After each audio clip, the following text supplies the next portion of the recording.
You are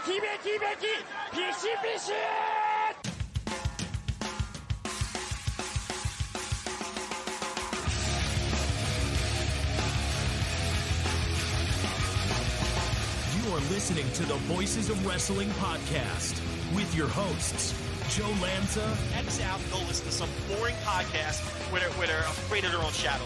Okay? Don't listen to Joe Lanza, because Joe Lanza's not changing. And Rich Craich. Give me a name. Like who delivers this guy in a big spot? Joe, don't yell at me. In the big spot, who delivers better than this guy? Stop yelling at me. I agree. And we are live here on the Voices of Wrestling Flagship podcast. I'm Rich Craich, alongside, as always, the king of banter, Mr. Joe Lanza. Joe, how was your New Year? New Year was just fine. I mean, you got me up at the crack of dawn doing this. Noon. It was a little ominous when I woke up. I did not wake up at my usual 5 a.m. I woke up at a more normal time that most humans wake up, and I saw you tweeting about the All Japan show, and I did the math in my head, and it was 3 hours ago, and I'm like, this is gonna be bad. This is gonna is he gonna be here? Is he gonna show up at the crack of dawn, aka noon? And you're here. You're not the I don't know if you're quite 5 p.m. Joe or 6 p.m. Joe, but you're Joe nonetheless. So you got real Joe Gagney Christmas draft energy right now, and we do those things at 9 a.m. and oh God, some of those. I mean, I'm like, remember that one year I was just stumbling into the one house was the best. Yeah, the one where where the hell is Joe? And you're like, I'm here. We're like, what's wrong? And you're like, I'm here. Whatever.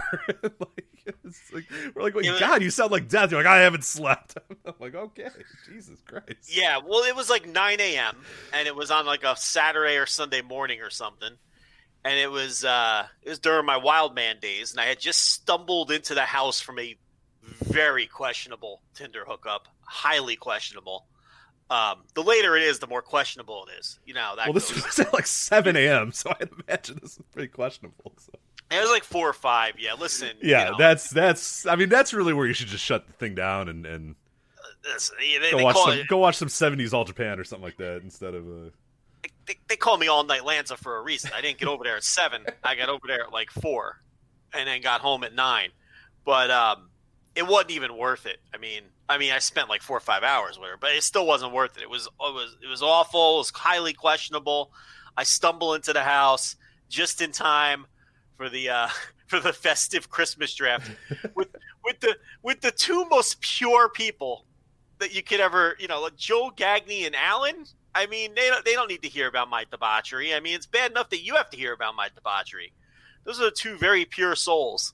Yeah, that was the closest we came to an intervention with you. I do remember that. We were just like, oh man, Joe, come on. we had planned this thing. It wasn't a spur of the moment, hey, let's do a Christmas draft. This was weeks in advance, and it was the temptation of the questionable Tinder hookups was too much for Joe, and it got pretty close to the point where me and I'm a pretty well-adjusted man, I should say myself. I'm not a saint like Alan and Mr. Gagney, but it was definitely one of those times where we were all just like, Joe, I think we might have to have a talk. We're no longer going to support your destructive behaviors. So. I was on time and it went well. I mean, I turned it on when I needed to turn it on. You did. It was that was an all-time performance. That was the Jordan Flu game of Joe Lanza podcast performances. Because you get in, you're like, what's up? And we're like, oh God, what happened? You're like, that's fine. I'll be fine. And I'm like, Joe, you sound like absolute death. You're like, I'm fine. And I was like, okay. And then Alan goes, oh, welcome to the Christmas special. And then Joe's like, hey, how's it going? I was like, whoa. Yeah. That was an all-timer. That you should be proud of yourself for that one. I'm sure you crashed immediately upon the end of that draft and probably slept for 24 straight hours. So. No, I like I said, I think it was a Sunday. I think the Rams were playing the Cardinals or something, and I had to get it together for that too. But you listen, you are no saint, see, because you dabble with the devil's lettuce, Rich. So right. We know. Frequent weed smoker, Mr. Rich Craich. Yes, of course. Yes, we know that you absolutely are no pure man like those other two fellas. You allegedly won the Christmas draft again this year, making your only the second. Listen, I think I won the first 4 or 5 years, and then you have won. Joe, that's not true. Gagney won one of them. Has Alan won one? We need to talk more shit about Alan. I don't think he's actually won one. I don't think Alan has ever won. So that gives me 7 or 8 titles. Gagne won. I don't think we've done it that long. And I mean, that's what I recall. I think you won the Scuzzy Pearl one. I'm trying to remember all the Christmas drafts you did. By the way, these are on the PW Torch, by the way, as well. Alan Forel. The potpourri. Some are on the Observer. Yeah, that's true. Oh, yeah, right. It did begin on the Observer. Yeah, I'm trying to remember. So there was the Scuzzy Puro, or just the overall Puro, but it got real bad real quick. And then we had to, like, you were diving into 0-1 guys. And, like, you know, and you and Alan and to a lesser extent Joe were able to really dig into, like, the deep Puro. And I was just completely out to lunch on that stuff. I think I'd be better now than I was then, but then it was a little tricky. But then, so there was that. There was the Indies one. So I won the Indies one, and then the Down in the Dumps, you know, American Wrestling 91 to 93 era. I forget which ones you won. Puro. There was an 80s WWF one too that I think you won, or maybe Gagne won. I'm trying to remember all the ones that we've done. There was a New Japan. There was a WCW Nitro era. I can't remember them all either, but I think I won 9 or 10 at this point, and I think Gagne slipped in there with one. And you allegedly have won the last 2 years. You know what? This year was pretty dirty. I did you pretty dirty this year. I set an alarm on my phone to know when the 1 hour was left. Yeah, and then I hit the streets hard. I was canvassing like no other, man. I was calling, phone banking, emailing, slipping some Lincolns in some pockets. Like I was really wheeling and dealing that last hour. We're all glad that Rich finally got a couple under his belt, because he's talking about me stumbling into the draft at 9 o'clock in the morning from a rough night out. This guy used to get on the calls and just be grumpy as fuck because he hadn't won one yet. So he finally won a couple. Like, I'm talking about taking heavy shots at people, and he was grumpy enough on the shows themselves. You should have heard him before the show started. and you know, he'd be like, so you know, affable Alan would be like, okay, is everybody ready to go? Rich, are you ready to go? Yeah, I guess so, but what's the point? I'm just going to come in last, and what's really the point of breathing and being alive, and eat at Arby's? You know, that'd be Rich every year before the thing would start. And, you know, because he'd be so grumpy about never winning. So I'm glad you finally got a couple under your belt, because now the pressure's off. And maybe you won't be such a jerk. Yeah, I can have fun again. Yeah. For sure. It'll be good. Yeah, maybe you won't have to, you know, take Carlos Colon when he clearly doesn't qualify under the rules of the, you know, under the rules laid out. Per Alan, Puerto Rico is a part of America, so I'm going to go with it. So you know that was not within the spirit of the rules. Flags fly forever, man. You know what I mean? It's so. It's Houston Astro style here. Still World Series champs, still champs, no matter what.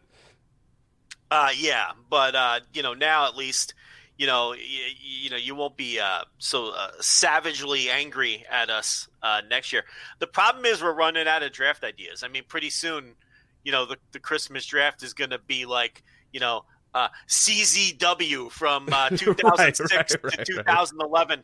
You know, yeah, 2020 WWE will be our next draft. Is try to formulate a decent card out of a CZW and current WWE or 60s fucking French catch style wrestling. We'll have to dig deep into the fucking archives here. First round pick Ruckus in the CZW draft coming up to a podcast feed near you.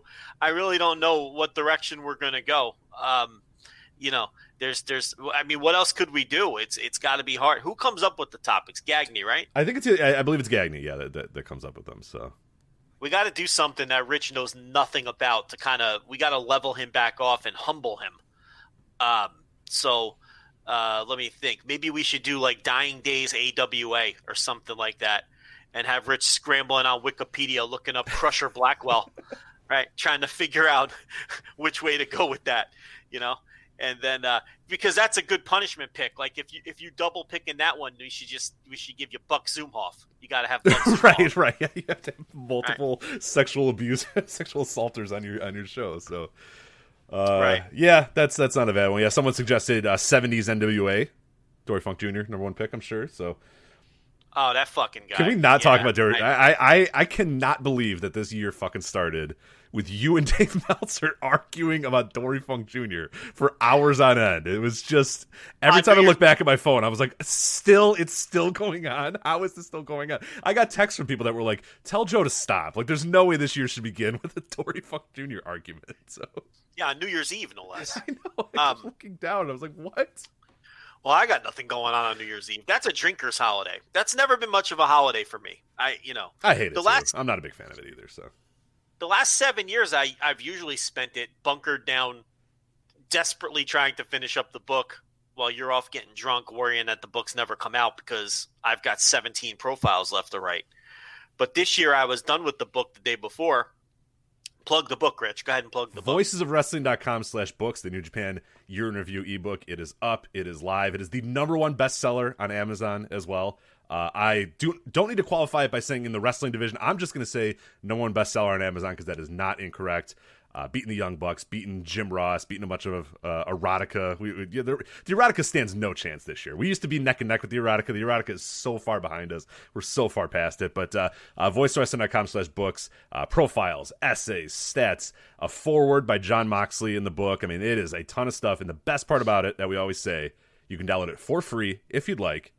We have options there at voicewrestling.com/books, or you could pay $5.99 at Amazon, or you can also do a name your own price as well, where you can say, my suggested retail price for that is $10,000. $15,000 is nice too, but whatever you want to give us, whether it's $1, whether it's $10,000, we will take it. And anything that happens or anything that we make gets split among the contributors for the book as well. So yeah, make sure you go and do that. Again, you can download it for free. What a lot of people do is they download it for free just to make sure, just to check, oh, is this really worth my money? And then usually they come back and they go, oh God, yeah, it's well worth my money. I'm going to give them, $5 or $2 or $10 or whatever. It is it's over 300,000 words this year. It is pretty lengthy. And honestly, the thing that I like the most about this year's book, and I mentioned it in a few other things that I've talked about, is it's not just a glowing, like in prior years, it was just a glowing love letter to New Japan Pro Wrestling. Every single essay, every single profile was just, this is great, this is good, this is incredible. This year, I like it that there is still that. There's still people that say this is the best year ever because, Naito won, or this is a great year because El Desperado had a great year, or this guy had a great year, this was fun, but then there's also the, hey, I don't think this is very good anymore, or hey, this isn't for me anymore. Like, there's a lot of really fun stuff in this book and a lot of little kind of different opinions for the first time ever in the case that it really did feel like for a few years there. And I had no problem with that. It absolutely deserved it, but it did feel like, a 1,000-page love letter to New Japan. And this year, it is a little bit of varied, opinion between stuff. Like your Gato profiles are usually like these glowing, like, oh my God, Gato's the best booker ever. Here's the masterful stuff he did. And this year was a little bit more of, hey, here's stuff that I didn't really like that he did this year. So I like that about this year's book. But yeah, we've rave reviews so far for it. So people are loving it. And if you have not downloaded it yet, voicewrestling.com/books, a great way to read, before Wrestle Kingdom. But then we also always say that it's not meant to be, read before the January 4th and then just thrown away and never used ever again. Like throughout the year, I mean, you can look at stats, you can look at profiles, keep it near you. That's essentially what we're going for. We are going for the Bill James Handbook, the baseball prospectus thing, where like all year long it just sits on your coffee table or your iPad or your laptop, and you can kind of reference it and go back or whatnot. But yeah, really, really great essays this year. The John Moxley forward is incredible. It's perfectly Moxley, and then the profiles and the stats and the rankings and the power rankings and all that sort of stuff. It's nuts. All the way in this year's book. It's crazy. Yeah, and we're so far removed from the first couple, 2014, 2015. That's fun to go back and see what we wrote in those, particularly with predictions and where certain wrestlers have gone and what they've done since then. So there's value in all of them. These aren't. It's not like a newspaper where the next day it has no more value. So you can go back and get all the old ones too. They're all right there on Amazon. All you have to do is search author Joe Lanza, and all of the books will come up on Amazon, and you can get them all there for $5.99 each. I don't think you could do the PayHip option anymore for the older books. Oh, you can. Yeah, they're still up there on PayHip. Oh, okay. VoiceWrestling.com/books. All the links are right there, so you can still do the PayHip on all those as well. Yeah. Unfortunately, the minimum payment on PayHip for the older books is $100. Yes, so that is true. Yeah. You might have to. That's not the worst idea. I should go set that right now before. Yeah, It's not a bad idea. Hey, look, it's an old one. It's in the art. We could do the Disney style thing where we put it back in the vault. You know what I mean? And the only way it can come out of the vault is if you pay up. That's not the worst idea that you've had. Yeah, that's true. But go get the book, pay something for it. Make sure these contributors, if you've never read it and you think it might stink, go ahead and get it for free. But then, if you think it's good, go back and get it again, but pay us what you think it's worth, and the contributors get paid directly based on what we make on it. So they're just getting a percentage. So, if you don't care about being rich, but you want to make sure these artists get fed and, all these writers get taken care of, the only way to do that is to make sure everybody buys the book. So let's make sure everybody makes a decent amount of money on this. Have we had any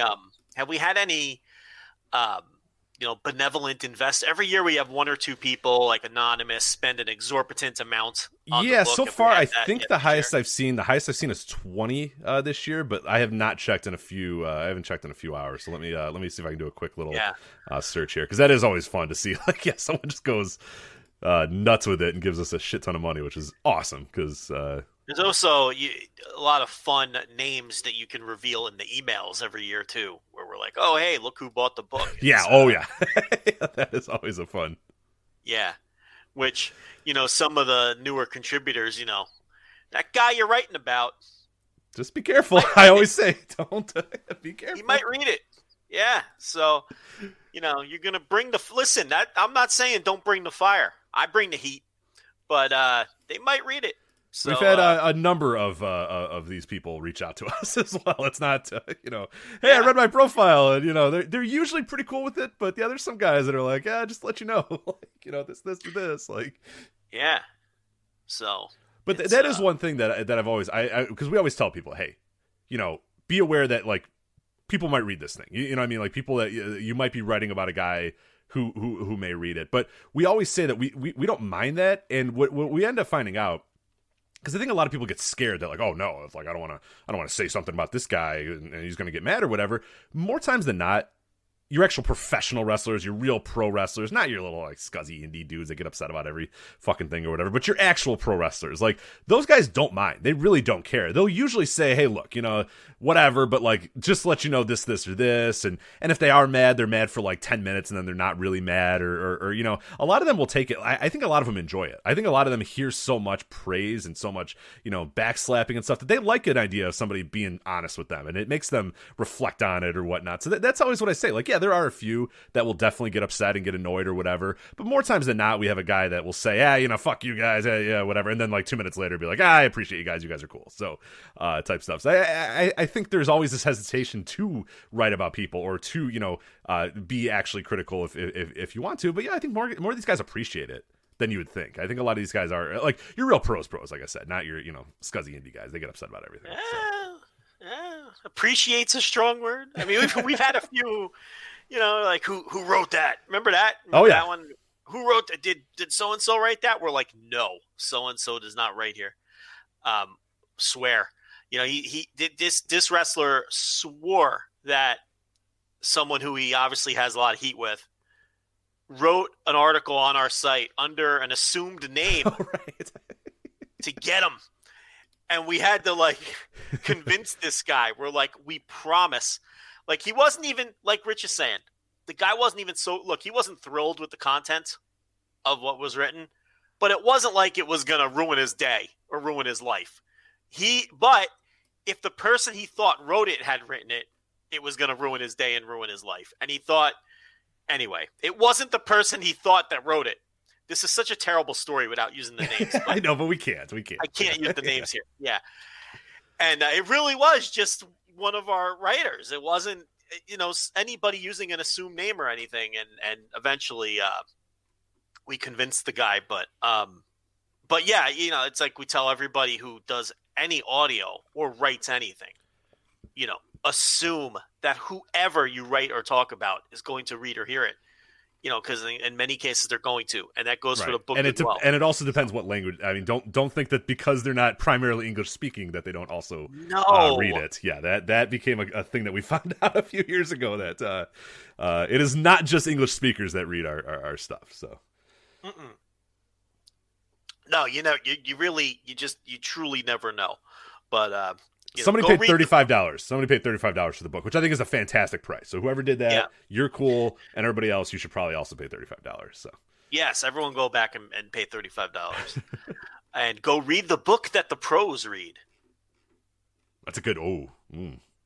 That's next year's. That's next year's slogan. Yeah, I'm currently looking through the emails to see who, but forward by John Moxley. You didn't even mention that. Yeah, I think I mentioned it a little bit earlier. I don't pay attention to you. I can tell. So we get the forward by John Moxley. That's a big time forward. That's a big time. Yeah, it took a little bit of work. It was a little nerve-wracking at certain points. Wasn't sure if it was actually going to happen, so I didn't want to advertise it until it officially happened, and then it happened, and it's exactly Moxley. It's exactly how you would assume John Moxley would write a forward to an ebook. The interactions we had with John Moxley were exactly the type of interactions I would assume I would have with the John Moxley. It was a thing, and I'm pretty glad we were able to be a part of it. Imagine an office workflow with John Moxley. That's how this went down. Yes.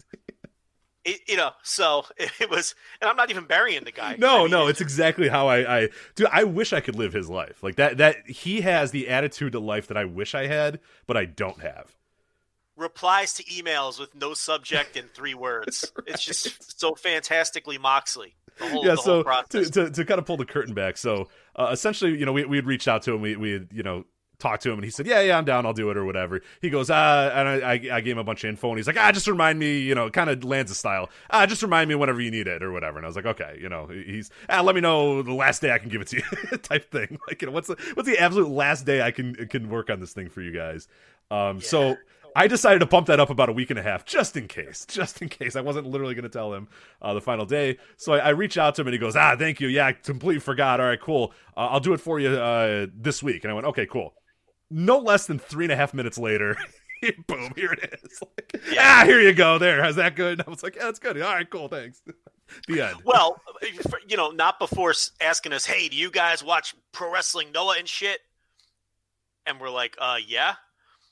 So didn't know what that had to do with anything, but I guess he just wanted to know, if we were a well-rounded site or whatnot. Well, I threw him some links to Noah reviews. I'm thinking maybe maybe he wants to read up on Noah, so I don't know. But, I thought maybe he just wanted to chat some Noah. He wanted to, I thought he was going to ask us what the hell's going on with the junior division, Right, who's in Stinger now? Do you guys know who's in Stinger right now? Like, I don't actually. So. Listen, John, nobody knows who's in Stinger right now. I can't actually answer that for you. So. It's an open-ended question. It changes daily. So, yeah, no, but forward by John Moxley. I thought he did a tremendous job. Go pay $35 to read the book the pros read. There's no sponsor this week. So no sponsor. We're plugging our own shit. Yeah. I was making some point about the book. I don't even remember what it was. Who cares? About New Year's Eve. Yeah, about you usually me drunkenly texting you, hey, how's it going? And you being like, I'm fine, leave me alone. As you're heading the next great classic while you're writing up Yoshinobu Kanemaru's profile. And I'm like, God, Joe, come on. You're like, wow, one second. It's, nobody cares about Kanemaru. Just fucking give it to me so I can get the book ready. Rich pleading with me to just get Manabu Nakanishi over with. Right. So he can hit publish on this thing. And you're like, I got to see how Kanemaru did in multi-man tags this year. And I'm like, nobody cares. Yeah, I'm just trying to put some hard work in. And Rich just cracks the whip. He doesn't appreciate it. I'm trying to write some poignant, witty prose on somebody like Manabu Nakanishi, and Rich is just he's 15 beers in and he doesn't care. But not this year. It was all done.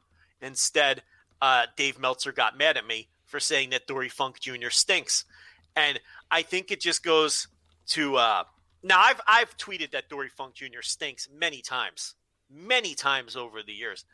I think this speaks to the problem, one of the main problems on Twitter, even among people who are mutual followers. We have been mutual followers with Dave Meltzer for many years. He knows, he's aware of us. He knows who we are. I've met the man several times. But even if you have a mutual follower who, you kind of know, they don't always understand your tone. And I think that's the crux of 90% of the problems on Twitter. People just dropping into threads or seeing random tweets and not understanding each other's tone. All of our listeners probably read that tweet in my voice and completely understood what I was saying. There's that wacky Lanza again, burying Dory Funk Jr., right? But someone who doesn't understand my tone, he took it literally.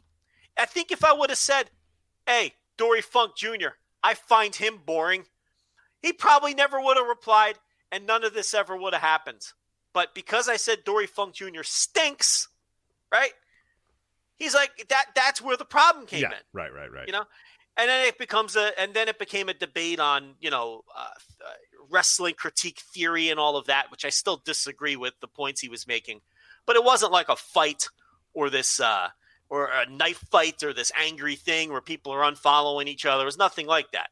It was just a friendly debate where I vehemently disagree with his stance. I mean, people can go back and read it, but I don't think there's anything wrong with evaluating or critiquing something against the standards of its own time. It's weird because I agree with him and disagree with him. I do think you have to evaluate things against the standards of their own time.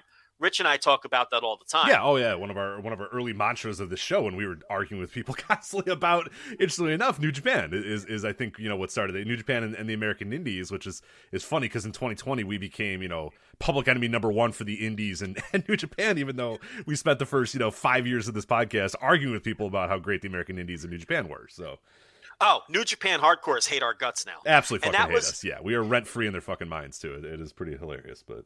That was a matter of time. I've also said from the beginning, everyone will eventually turn on us. If you listen to this show long enough, we will shit on something you love. It's inevitable. Everybody listening to this right now has heard us completely destroy something in wrestling that they love. And that's eventually going to happen. And because New Japan finally, for the first time in a long time, wasn't great, which we'll get into with the Wrestle Kingdom stuff, I'm sure. The New Japan fans have turned on us. I guess the last set of fans. I guess the AEW fans haven't had a chance to turn on us yet, but they will. Oh, they will. They will. Because if you're just giving honest opinions, eventually you're going to shit on something. And this little honeymoon period for the AEW hardcores with us, because we haven't really had a chance to really shit on anything yet. I mean, obviously there's ups and downs with every pay-per-view, and the end of December last year was pretty bad and all that. But, but yeah, the New Japan fans finally turned on us. The American Indie fans and the American Indie wrestlers don't like us very much. I don't think the Alley Cat is tuning in this week to listen to. I heard she had another terrible match, by the way, on New Year's Day. Yeah, people are regarding it as one of the worst things they've ever seen in their entire lives, and that's from people I trust and people that are not usually like that hyperbolic about stuff, and they're like, no, this is literally one of the worst things I've ever seen. So I kind of have to go out of my way to see this now, right? Because if it's that bad and people are telling us it's that bad, I think I gotta watch it. Right? I think I've pretty much got the idea. I've seen enough of the Alley Cat to know what was up with that. Is it involve your old friend Pinky Sanchez too? Am I correct in that? I don't know. I don't think Pinky Sanchez was in the match. I think it was a tag match. I think it was Effie. I can't fucking remember. It was Who cares? Whatever. The Game Changer show on New Year's Day. I mean, just take the same 12 people and reshuffle them into another match. I mean, that's basically, you get the gist of it. I'll see if I can pull it up real quick. But the point here is it's just tone, and I wasn't literally saying that he stinks. I mean, he stinks to me. I've never liked Dory Funk Jr. 99% of the matches I've seen of his over the years have been just fucking the boring dreck that I sat through that night. I mean, it was Dory and Terry versus Mil Mascaris and Jose Lothario in a tag match in Houston. And look, Terry was fine. Terry's one of the greatest wrestlers of all time. Mil Mascaris was doing Mil Mascaris things, flying double chops across the head and all his bullshit. And Jose Lothario was bringing that Jose Lothario fire in Houston, Texas. But who dragged the match down? Dory. Like Dory always does with his fucking side headlock takeovers and, grinding things down to a halt. If you're into watching side headlock takeovers and, holding guys in holds for, 4 minutes at a time. I guess Dory's for you. I never, and again, versus the context of his own era, I just don't even think he was very good. He just wasn't interesting to me. Right there on that same show, there was a Harley Race Andre the Giant main event, 2 out of 3 falls. It was great. I do agree with judging things again. There's no point in judging Dory Funk Jr. against Kenny Omega. I mean, they're doing two complete. That speaks to Dave's point. They're serving 2 completely different masters and doing 2 completely and performing for 2 completely different audiences. And you can compare them if you want. I just don't see a lot of value in that. In a lot of ways, I agree with Dave's argument, but I don't see why I can't think Dory Funk Jr. stinks against his peers. Right. Ranked against his peers, and I don't really have a huge problem with people who rank people across different eras. I've always kind of been uncomfortable with it. Yeah, I don't like it. I don't like it in wrestling, and I don't really like doing it in sports too. And we've talked about that a lot as well. I like for basketball, obviously on the Over and Back podcast, we talk basketball history and all that sort of stuff, and people are always saying, okay, who are your top 5 players of all time, or who are your top 10 or whatever. And I'm like, I don't really like doing it because Kareem Abdul-Jabbar played an entirely different game than LeBron James plays. Like, it's not even the same universe. Wilt Chamberlain may as well have played on 200 years ago, given where the NBA's gone over the last. And the thing with baseball too, we talked about it a few weeks ago with like Home Run Baker. He had fucking 9 home runs. It was like, look at Home Run Baker. He really could hit the big one. And then 10 years later, Babe Ruth comes and just totally blows the door off of everything that existed, prior to that in baseball. And then, you get the 90s and the 2000s, and it makes, the 70s. I mean, every decade, sports just dramatically changes. Yeah, comparing quarterbacks from the 60s to today's quarterbacks is stupid. There's no point in doing it. Yeah. They're running fucking wishbone options in the NFL, and now you have Kyler Murray. They're not the same humans. They're not even the same people at all. Yeah. And, the argument that you're performing for that audience in that time and space is absolutely true. Terry Funk is the best example of that because he reinvented himself throughout his entire career. Mm-hmm. I mean, you watch him in the mid-90s in ECW, and he's wrestling for that crowd. Completely different wrestler than he was in 1979 or 1985 WWF or 1989 in WCW. He goes to ECW, and hardcore was in, and that's what that audience wanted, and he wrestled that style. And then he started doing moonsaults because high spots became a thing. Terry Funk's a perfect example of being someone who adapted throughout his career and wrestled for the crowd in front of him.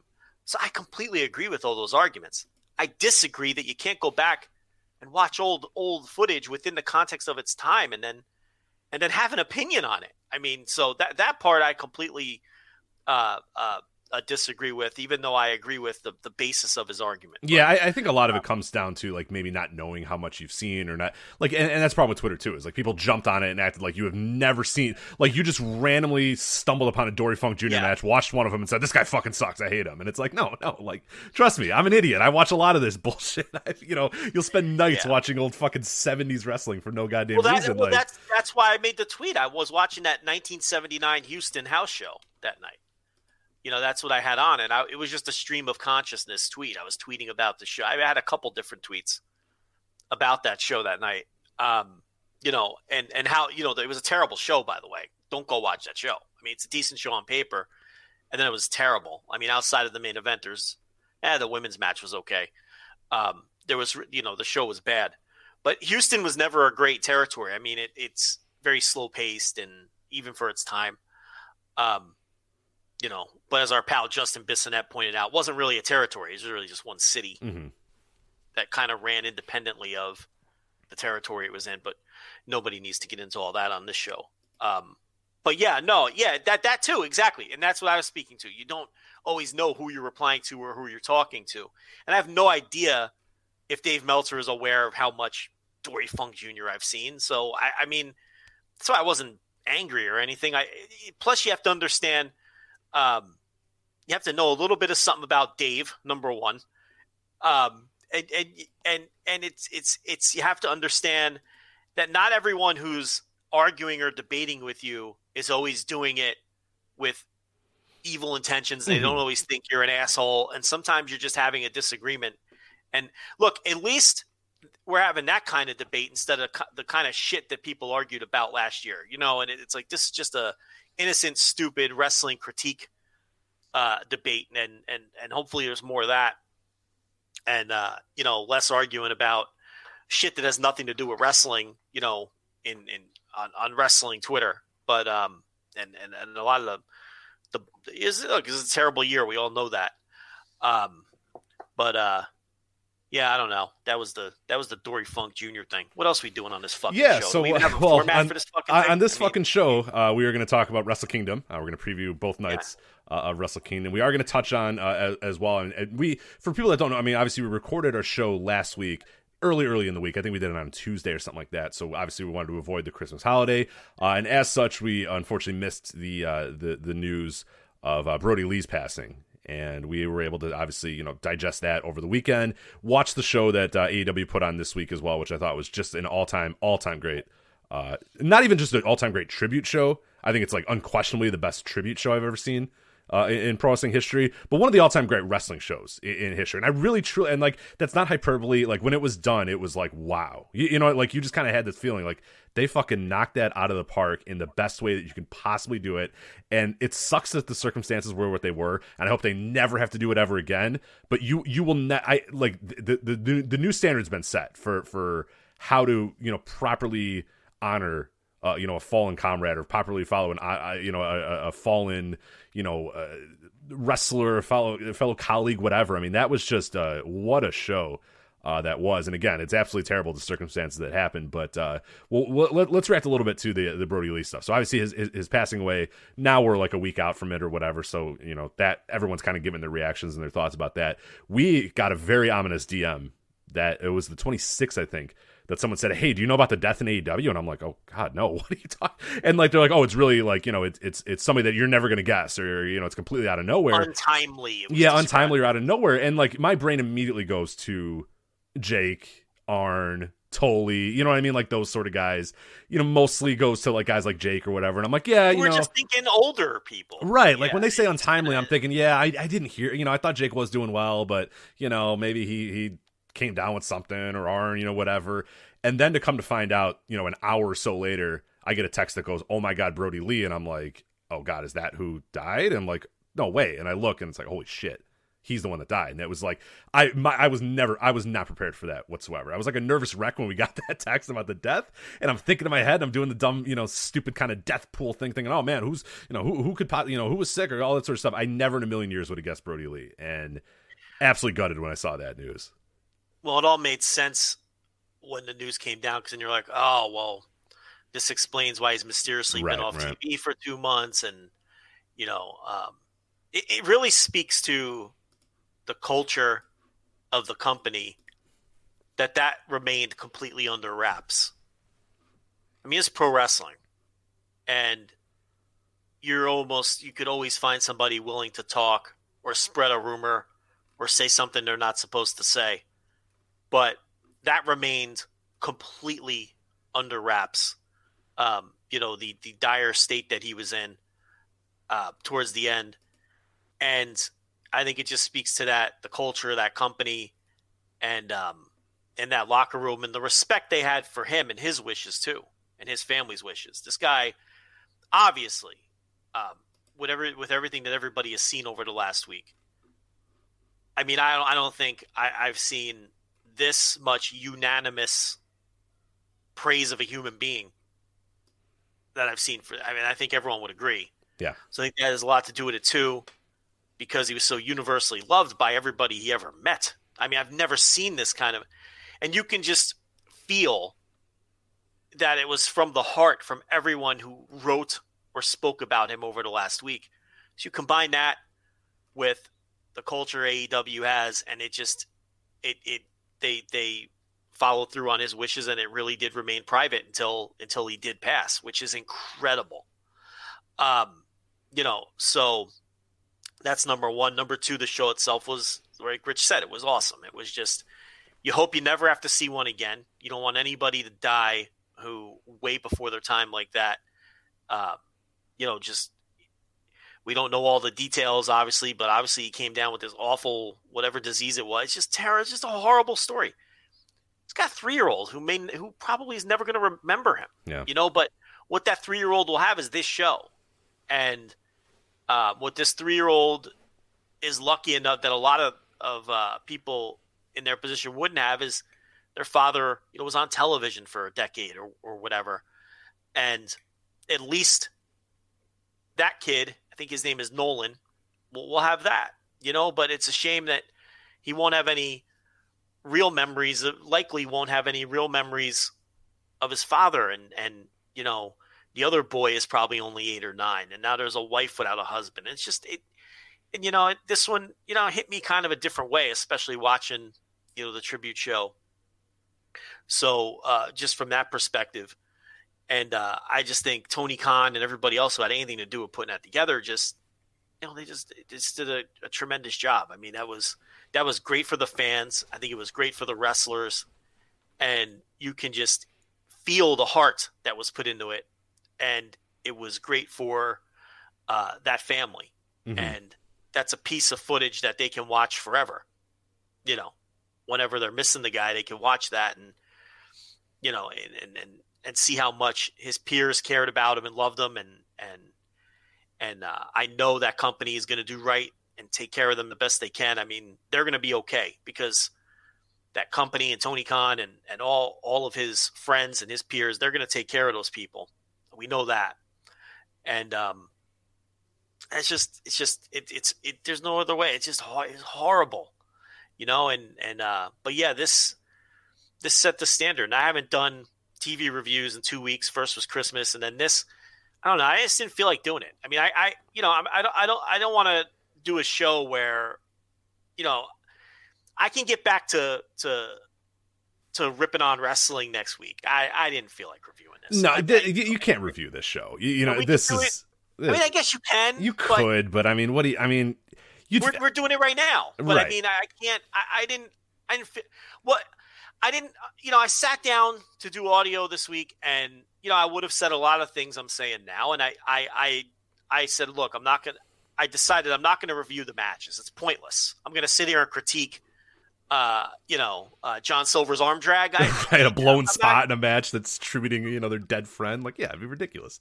The show was just great, and that's all there was to it. So I wasn't going to do the matches, and I was just going to talk about, what we're talking about now. And then what am I supposed to do? Just transition into breaking down MLW Fusion? And it would have been weird. And I understand other shows, just did their thing, and you know, that's fine. I'm not critiquing them. And, you know, and if the subscribers felt cheated this week, I'm sorry. I apologize. I'll get right back to it this week. You know, this week, Thursday TV reviews will be back.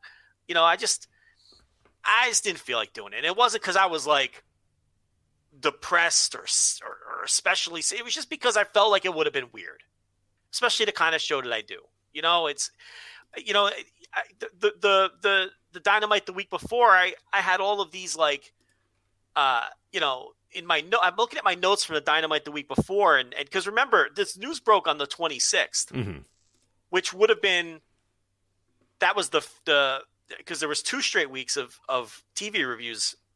Is it 2? It's 2 weeks that I didn't do, I think, because I didn't do the week before either because the news of his death had broke, and I looked at my notes.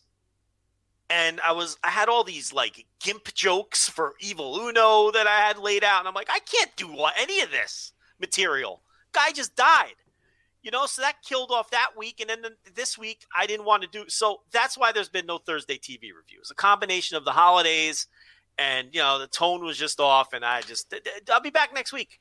I give you all the takes you want for Kenny Omega and Phoenix. Okay. Be right there. But this week, I wanted to just pump the brakes on that. So I wanted to mention that quickly. Patreon.com/Voices of Wrestling. $1, $5, $10 tiers, by the way. Rich, you're doing the Royal Rumble series, right? Yeah, we're going to dust that off a little bit. Finishing up the best of the Super Juniors, then go, do some Rumbles.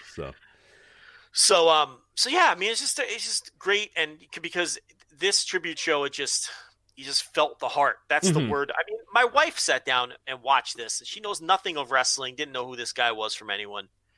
And, you know, even someone like that who, you know, just tears every bumper when they did another person to come on, whether it was Eddie Kingston or Moxley or Darby Allin or, you know, whoever, or Colt Cabana, just trying to hold it together, on his entrance, and his ring introduction, and Anna Jay trying to hold it together at the end of her match. And, my wife crying every 30 seconds, and she doesn't even have any emotional connection at all to a single person on that screen. Doesn't know, she'd struggle to identify Hulk Hogan. If you think I'm joking, I'm not. I mean, she knows nothing about wrestling. So, I was catching her up. She's asking me a million questions as she's watching this show. Sat there glued to the TV for 2 hours. It was compelling, and it just had so much heart. And, I lost it at several points. I lost it when Colt Cabana got introduced, and you could tell he was fighting it back. Completely lost it. I lost it when Kingston spoke. A million different points. It was hard to watch, but great to watch. All at the same time. That was going to be the point that I love, and the reason why I think this is the new standard for tribute shows, and it's something that I always try to do if I go to a funeral or I have a friend or a family member that passes away or something like that. Is a lot of people, they just want to grieve and feel bad and feel terrible, and I get that. I'm not telling you to not do that or whatever, but I've always liked to kind of look at the plus side of, hey, look, yes, that person's gone, yes, that person's dead or whatever.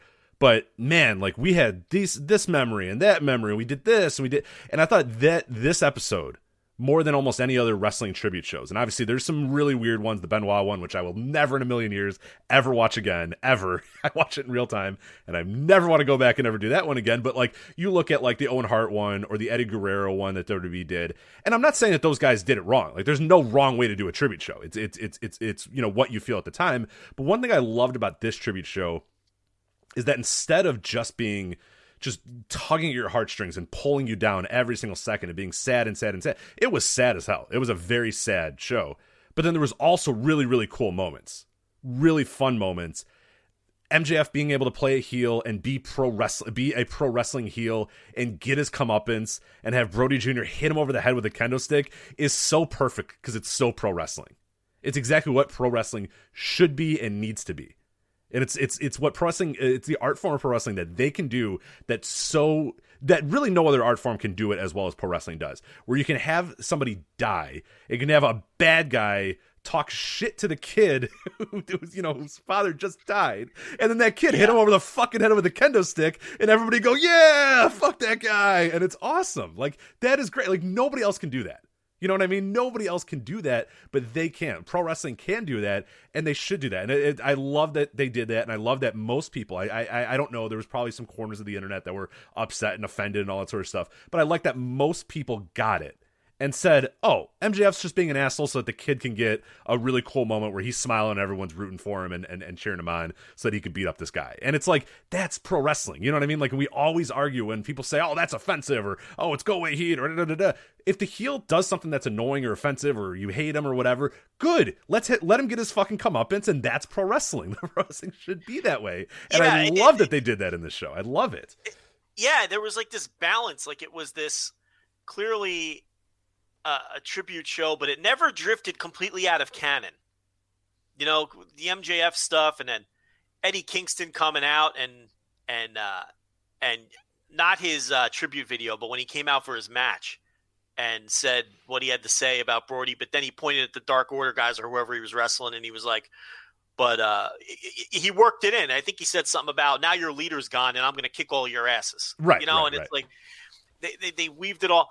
And Tony Khan, he just cracks me up because he's such a nerd in all the right ways when it comes to this stuff.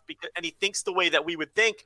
He puts together this tremendous tribute show, and with all of this heart and all of this emotion, but he can't quite pull himself away from working the canon into the show. He can't help himself, So he lets the kid book the main event trios team, right, with Ten and Cody and Orange. But Tony still has to find a way to make that work in his promotions canon. And he does that. And he's tweeting out, why, what unsanctioned. Yeah, those, for the record, these are unsanctioned matches. Well, yeah, the unsanctioned match. No, the unsanctioned thing's even funnier because it was, Brodie Jr. beating people up in the back and at the New Year's Eve party. Oh, right. Yeah. And people tweeting about how, all the wrestlers were putting him over. But Tony had to get on Twitter and make sure to let people know those were unsanctioned matches that Brodie Lee Jr. was winning. And that's the quirkiness and the nerdiness. And again, I mean that as a compliment of Tony Khan. And it kind of gives you a glimpse into his thought process and the effort that he puts into everything with the company, even when it doesn't land. I mean, this guy, there's like nothing that's flippant or throwaway in the way that he lays out his shows. And, if you go back and read his tweets in the lead up to the tribute show, he was still trying to give purpose in canon to all of those matches. And I get a real kick out of that stuff. And the unsanctioned thing was just that I fucking lost it when I read that tweet. Brodie Lee, he put away a lot of the top stars here in unsanctioned matches at the New Year's party, just to make sure. And I think there's a little confusion. They gave, Brodie Jr. the TNT belt. They're not retiring the championship. They're just retiring the physical belt. And that'll be Brodie Lee Jr.'s forever. He's going to take that belt home. That's his. And, Darby's the champ. Yeah, Darby's the champ. Right? They'll give him a new physical title. So that was a great gesture. These were all great gestures. You can't. It's just the conflict, the dichotomy of emotions. Like, you don't want to ever have to watch something like this. But it was great. Yeah, I was smiling. I was smiling a lot more than I thought I would. Between being like, choked up or like, depressed, I was smiling. And that like I said, that is how I like to approach wakes and funerals and all that sort of stuff. And not, again, I'm not telling other people that they shouldn't, but I always try to do that because I don't really want to go and sit there and be sad for 6 hours. Like that doesn't really, I don't really enjoy that very much. So I like to think, and sometimes other people are that way too. It depends. Obviously it depends how the person dies, what the circumstances of their death or whatever. But, a lot of times I'm not saying my favorite funerals or, the funerals I like to go to. I don't like to go to any of them, but I do enjoy the ones where people can kind of say, yeah, remember when blank did that, and yeah, they always used to, like, those are the ones I like a little bit more, other than just, people sobbing the entire time, and that always is kind of tough to handle.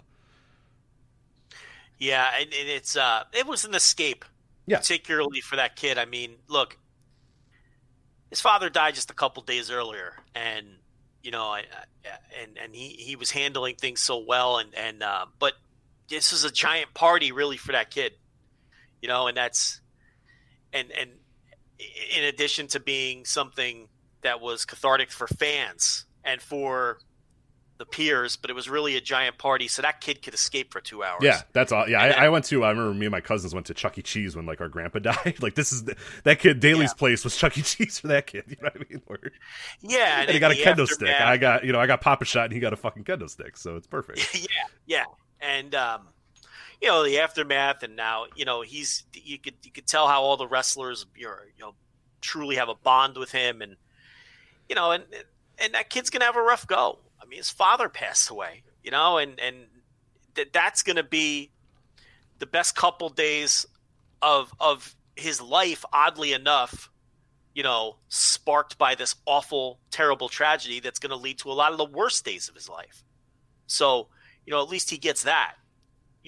With that show built around him, and then the New Year's party and everything, and these wrestlers I know are gonna maintain contact with him, and it's really felt good for the boy, and I'm watching that, and it's impossible for me to not be watching this and just thinking about my own situation. Mm-hmm. And it just made me sad. Like, what if something happened to me, and and then these kids would be in that same position, and and that's what Brittany was thinking about watching it, and she kept expressing that, and she's hearing all these tributes for this guy, and she turns to me and she's like, "That's what you are to these kids. I hope you know that." Right. How can that not break me up? Yeah, and for sure.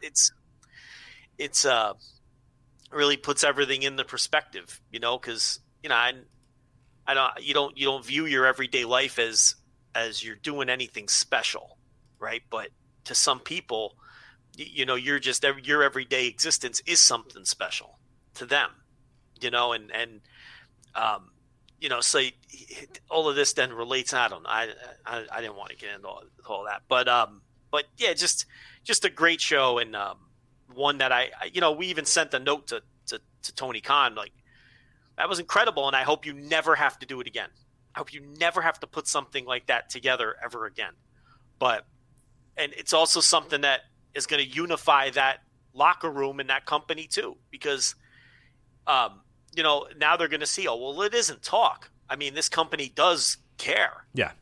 I mean, and people outside the company, I think it would be impossible for them not to have that same viewpoint. All these WWE wrestlers that watch that and were tweeting about it, and I don't want to make this WWE versus AEW. That's not the road I'm going down, but it's just they must be thinking, wow, I mean, this company really, man, that was, it all felt so genuine. There wasn't a tinge of that did not feel genuine. Right. I mean, you got to think, would the company that I'm at right now do that for me? And right. I don't know. Right. Yeah, I can't whether answer that question. Or Yeah. whether you're a wrestler or whether you sit in Rich's cubicle, you have to wonder those things. And I thought that was just incredibly impressive. And, a lot of it probably has to do with who that man was, of course. But it's man, that really feels like a unified locker room and company that are all together. And, and I feel like, another thing too is, in my line of work, and I'm sure yours as well, it's like you want to hire good people because good people shoo away the bad people. Like outsiders understand and can easily identify the culture of what you're doing in your company, and they will stay away. It's like the bad apples know they don't fit. Mm-hmm. That's why it's also important to surround yourself with good people, and in business to hire good people.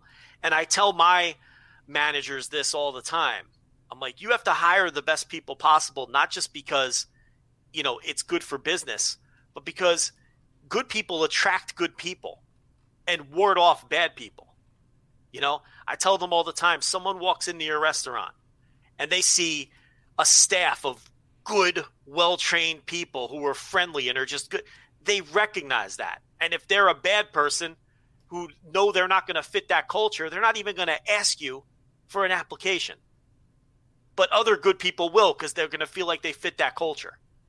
And the point I'm getting at here is, in life, you surround yourself with good people. It's just going to draw more good people, and this felt like to me a company full of good people who aren't going to tolerate any bullshit if a bad apple gets into their locker room, and who aren't even going to allow bad people into their locker room. And if they do sneak in, they're not going to last. That's the vibe I got from this show, and the people who put it together, and the people who participated in, and all of it felt like, at least for now, and I know they're still in their honeymoon stage to some extent because it's a relatively new company. This feels like a company full of good people. So that was my other big takeaway. Any other thoughts on Brodie or the tribute show? No, I mean, you have anything else to say? I mean, it's it's terrible and it's great and it was awesome and it sucks and it's just all at the same time. I mean, and one thing I guess I did want to bring this up. I mean, this guy wrestled for AEW for about 7 months. That's all. Yeah, never in front of fans. Never in front of fans. That's the most never amazing in front of thing a full about it. packed house of fans, and we all know he missed that debut by a week in Rochester, which would have been huge to him. But he started at the end of March, and his last match was that dog collar match, and with Greg Valentine there. And in those 7 months, you really think about this, he had two of the most memorable moments in the history of Dynamite with the Cody squash and beatdown, right? And then the dog collar match in October. He also headlined a pay-per-view and main evented and challenged for the AEW World Title in that short amount of time. And the Dark Order gimmick, Rich, was dead in the water. It was this. Remember this time last year, what we were saying at the time. I mean, those careers of the people involved in it were they were headed towards either a repackaging. We said you just they take this week off. They were going to take the week off from New Year's or the holidays or whatever, and come back and act like the Dark Order never existed ever again, and put those guys on ice for 6 months and then bring them back with new gimmicks. It's what we literally said last year at this exact time. Which almost happened. Yeah. And it's like they introduced Brodie Lee to the mix. And I remember, because it was one of our pandemic shows that we did on like a Tuesday afternoon. I remember us saying when Brodie Lee debuted, oh, well, now this completely has turned us. And now we're going to give this a chance. And he's been really good in this role. And, you know, the little, subtle jabs at, the Mr. McMahon thing, and which they swear wasn't intended to be the case. But come on, we all know better. Him eating steak, telling people to not sneeze. He eats first. Mr. Brodie Lee. Yeah, get out of here. So he not only came in and had the run. Throwing the papers. Get out of here. Yeah, exactly. So he not only came in and had the run that he wanted to have in that short 10 months. TNT champion and the beatdown of Cody and being a pay-per-view headliner, which he was never going to get a chance to do in WWE. I mean, it's just crazy that everyone's going back to watch that Worlds Collide match against Donovan Dijak or whatever his name was. You all know who I'm talking about. Donovan Dijak, and how great that match was. And then you come to find out that that's the match that really soured Vince on him. And it's just like, how out of touch can you be? Right. It's like, that was great. Yeah, everybody has the exact opposite opinion of Vince on that match. Like, oh my God, that proves that he's a great wrestler that can wrestle with anybody and should be pushed to the moon. And Vince thought, he stinks. It's like, all right, well, that's it then. All right. Vince thought he'll never get on TV again, and Donovan Dijak has to be under a mask as fucking T-Bar now. Like, that was his thought coming out of that match. It's like the guys, but I don't want to make this about Vince McMahon and how lost and out of touch he is. But the guy finally gets a chance to have his run, and he has this great run. But now, all of these members of the Dark Order were given a second chance, and now they all have a real shot at this thing. Whereas before, gimmick was a disaster. It was quite literally going nowhere, and those careers were going nowhere. And who knows what would have happened with these. Where's John Silver right now if Brodie Lee doesn't come into the company? For starters, where any of where Evil Uno and Stu Grayson, two talented guys who were just saddled with this awful gimmick, and it revitalized them. They don't have to be repackaged now. He totally saved this terrible, awful gimmick on top of everything else that he did for himself. He totally saved that gimmick, and now. It's like, I don't know where you go. People were like, we don't know where you go from here with Dark Order. I think it's pretty simple. It's this band of misfits who were going nowhere. You weave the reality into the kayfabe. And the kayfabe very closely mirrored the reality anyway, right? They were always a band of goofs and a band of misfits. And, the Beaver Boys were television jobbers. Colt Cabana was on the losing streak. Anna Jay was a rookie, and she had just lost to Abaddon.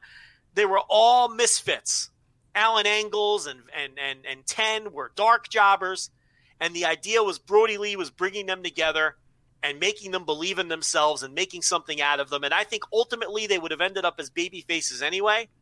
I think this expedites it because now you weave that kayfabe into the reality. Oh yeah, they're baby faces now, and I have all the faith, and we'll see. We'll find out this week, but I have all the faith that AEW is smart enough to realize that they can't now come out this week and JR can go, these guys are weirdos. I hate these guys are weird. These guys suck. Like you're not going to do that. Like there's no way. That was the culmination of that Dark Order story arc and angle that ended last week. Those guys, the misfits, the whoever's, the whatever, like they were the stars of that night. They became the stars of the show, and they became the biggest stars in that entire company for that one night only. And they're not gonna be the biggest stars in the company forever, and probably not even this week. But like you can't go back to them being, oh, these guys are what are these weirdos doing, or like that's done. Like that has to be done. It shifted. Yeah. Now they're like lovable underdogs. Exactly. Right. And I have faith that they'll do that, and we'll see. We'll definitely see, but I can't imagine that they go and just go right back to what they did 3 weeks ago. I just can't. it'd be harder with full crowds because no one would boo them. Right. But now they're the lovable underdog misfits who, and that's, I think, ultimately what would have happened anyway, and that was kind of the direction that the kayfabe was going anyway. It was like Brodie Lee was the only one who was successful and he was teaching them how to be a success and breaking them and just, no, I will show you the way. That was and now, you can shift it to that and weave reality with kayfabe, and that always makes for the best pro wrestling anyway. And, in both kayfabe and in reality, he saved a lot of those careers. He did. And I think and he'll always be a gigantic part.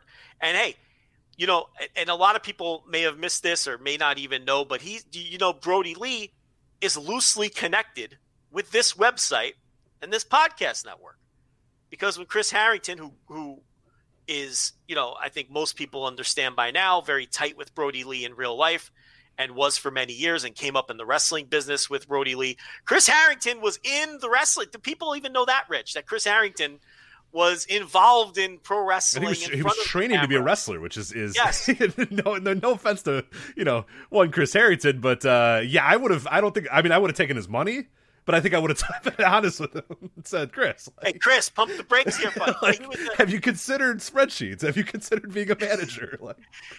He was a manager, and he did, he did do things on the indie scene in the early days with Brodie Lee, and where that's connected to us is, Chris was doing the Indeed Wrestling Weekly podcast, which ironically was never weekly, but he was doing the Indeed Wrestling bi-monthly.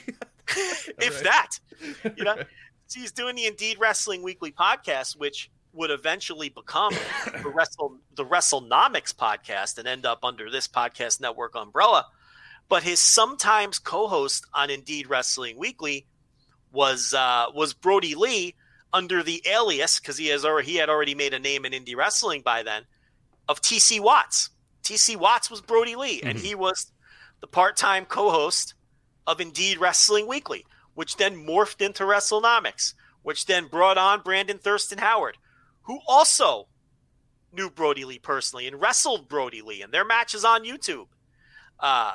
Brandon Thurston versus Brodie Lee from one of those upstate New York promotions. And so, and Brandon, gave very heartfelt thoughts on the last WrestleNomics with his interactions. And he told the story of how, Brodie Lee was just home, not doing nothing, as usual with WWE. And he just called him up one day and said, I want to come down to the school and do a session.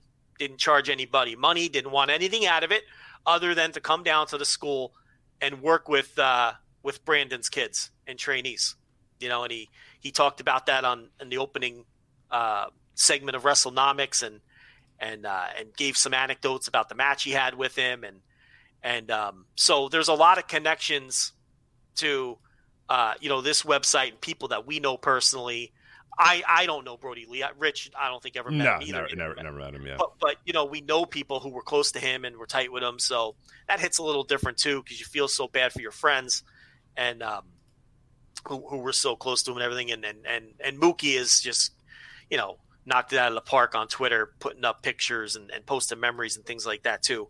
But so that's Brodie Lee's loose connection, at least with this site, even though I doubt was even aware of our. Well, maybe he was aware of our. He could have listened for all. Who knows? Who knows, man? As tight as he was with Mookie, and I wouldn't doubt it at all, because Brodie Lee was a wrestling nerd as well, like the rest of us. I mean, the guy the old wrestling, TC Watt stuff. I know he did some. I remember the blog posts as well. Like he would just be a wrestling reviewer, and he'd be like reviewing, episodes of Impact and stuff as TC Watts. And later in life, I was like, fuck, that was him. I had no idea, because it's just like you read it and you don't think this is, pro wrestler, Chikara pro wrestler, upstart, indie wrestler, Brodie Lee or John. It's just wrestling reviewer TC Watts or whatever. But he was a total geek about wrestling. So hey, breaking down wrestling with Mookie on a podcast, so it's that was anyway his loose connection to us. But we got to get to the Wrestle Kingdom. Do you want to talk about Danny Hodge briefly. Yeah, I don't have a ton. Yeah, I don't have a ton to say about Danny Hodge. He passed away a few weeks ago, December 24th officially, when he passed away. But I mean, obviously, most of his wrestling career predates us and our watching of wrestling by many, many years. And I can't say, honestly, that I've gone back and watched a ton of old Danny Hodge matches or even know where to even begin to watch old, Danny Hodge matches or where to even begin. But a famous character, a famous name, I mean, in pro wrestling, no doubt, influential to a lot of people. And there was a lot of really cool sort of tributes and support about him as well. But yeah, the thing I probably know most about Danny Hodge is crushing apples with his hand is pretty much one hand, by the way, not both hands, one hand is about all I really remember from Danny Hodge, unfortunately. You mean you weren't at all those matches in Oklahoma in the 1960s? Right, believe it or not, yeah. NWA junior heavyweight title? Right, no, I wasn't watching Leroy McGurk and Danny Hodge, at the stockyards or whatever. So, well, the crushing of the apple, Great Okan has started doing that. Yes, yeah, I saw it. And he's doing that on Twitter, and a lot of people were very confused. And that's Danny Hodge. I mean, I'm almost positive he got that from Danny Hodge. Oh, for sure. That like his famous thing is crushing the apple with two hands. I think he said he had an extra tendon. He had an extra set of tendons in his hand. That's why they were so strong. So was that ever verified medically? No, I don't think that is verified medically. I think he just is a strong man. No, he's just a very strong man. I think is yeah, it's like some X-Men shit. He's got the extra tendons in his body for the additional strength. Where it's he's in every neighborhood you had the kid who claimed he was double jointed. Did you have a kid who claimed of course. Oh yeah, and he would always pull his wrist back all the way and shit. Yeah. I'm double jointed. It's like, no, you're just flexible. You're not double. There's no such thing as double jointed. I'm sure we're going to have some wise guys who explain. Well, actually, no. There was always a kid in the neighborhood, who claimed he was a superhero because he was double jointed because he could, put his leg behind his head or something. But it was always you're right, the wrist. The wrist thing was always what I remember. Yeah, people pulling the wrist all the way back. So that's... Yeah, but legendary tough guy, like a legitimate tough guy, not really just the stuff of myth and legend, but anybody who tried Danny Hodge. I love in the old days, that was the terminology. Yeah, you're going to try me? Anyone who tried Danny Hodge learned the hard way that he was legitimately one of the toughest men to ever live. Tremendous boxer in addition to one of being the greatest amateur wrestlers of all time. He's got the Danny Hodge trophy, which goes to the top collegiate wrestler every year. Olympic competitor, never won the Olympic gold medal. Was an Olympic level wrestler and a boxer. Which is just I remember that too. Stupid, insane. I mean, that's just crazy. That's just how. I mean, the dedication and the training that needs to go into both of those things, especially wrestling alone, and to be of Olympic caliber in both of those sports it's just dumb. It shouldn't be. It can't be. It shouldn't happen. And NWA, predominantly known for the NWA World's Junior title when it meant something.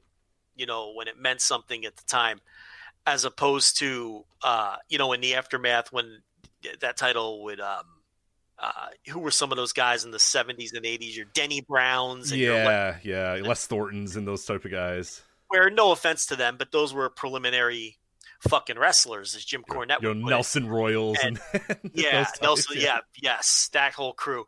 That would open up, every Crockett show in '86 with a junior title match with those guys who were nice little workers, but the title had just lost any sort of relevance that it had because Danny Hodge was the real deal in an era where promoters wanted to push guys who were the real deal. So,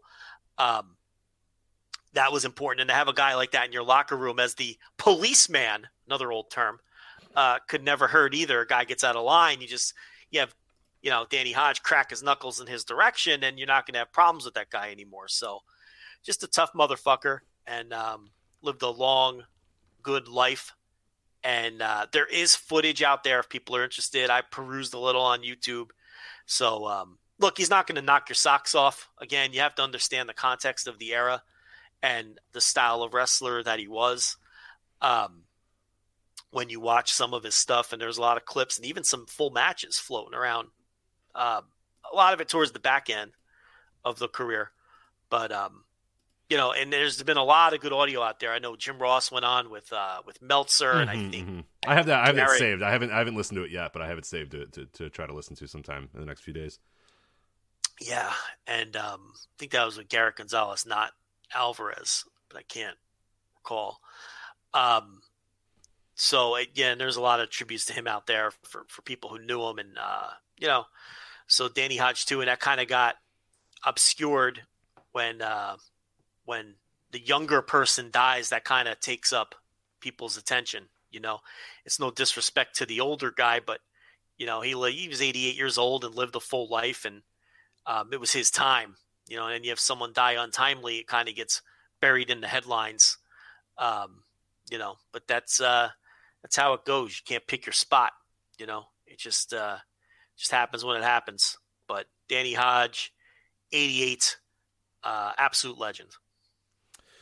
All right, let's get to it. You want to get to our big, we have now another 2 hours to cover Wrestle Kingdom Night in 1. I don't know if we'll use all of those 2 hours like we have in the past, but we'll see what happens. We used to literally on these previous shows hit record, and every second of those 3 hours was Wrestle Kingdom. I don't know if we're going to do that this time, but we'll see what ends up happening. Again, no ad this week, ad-free show, so definitely want to go to patreon.com/Voices of Wrestling and subscribe. Thursday TV reviews, upcoming Royal Rumble, VOW Retro Rumble rewinds as well coming up. Some other great stuff, maybe some surprises this month as well. Good time to subscribe as well. $1, $5, and $10 tiers. And of course, voiceofwrestling.com/books. Download our New Japan ebook for free, or the suggested retail price of $500 is or you can just buy it on Amazon for $5.99 as well. So whichever you want to do. Anyway, all right. I'm sure we would have done the 3 hours. I mean, you can't ignore something like Brodie Lee, though. No, absolutely not. Had to give that the time. So let's dig into these two shows. So some people may have seen, and I do want to make this known before we kind of get going here. People have seen that there was some tweets out there about stuff going on in Japan, a potential state of emergency in Tokyo, and all that sort of stuff. As far as we know, and as far as what we've been told, that and the quotes out there and the reporting and stuff is that they might do a state of emergency, but there's no way that they will immediately cancel everything. Like, I Wrestle Kingdom is safe, I think is the easiest way to say it. New Year Dash, I think safe. Everything else in January, I have no idea. Everything else in February, who the hell knows? But it seems pretty improbable because there is a little bit of nervousness. Oh shit, is Wrestle Kingdom even going to happen? I think that they wouldn't do it immediately and say, okay, you can't run anything this week or whatever. I mean, we're talking 2 days now until both these shows. So I think that these shows are going to go on as normal, but definitely I would definitely be cautious about the rest of January and February and whatever happens moving forward. But it looks like Wrestle Kingdom will happen no matter what, because it's going to take a few days for them to kind of convene and decide, hey, we're going to declare an official state of emergency in Tokyo or whatever. So that's what's going on. But I think we're pretty safe that Wrestle Kingdom is going to happen one way or another.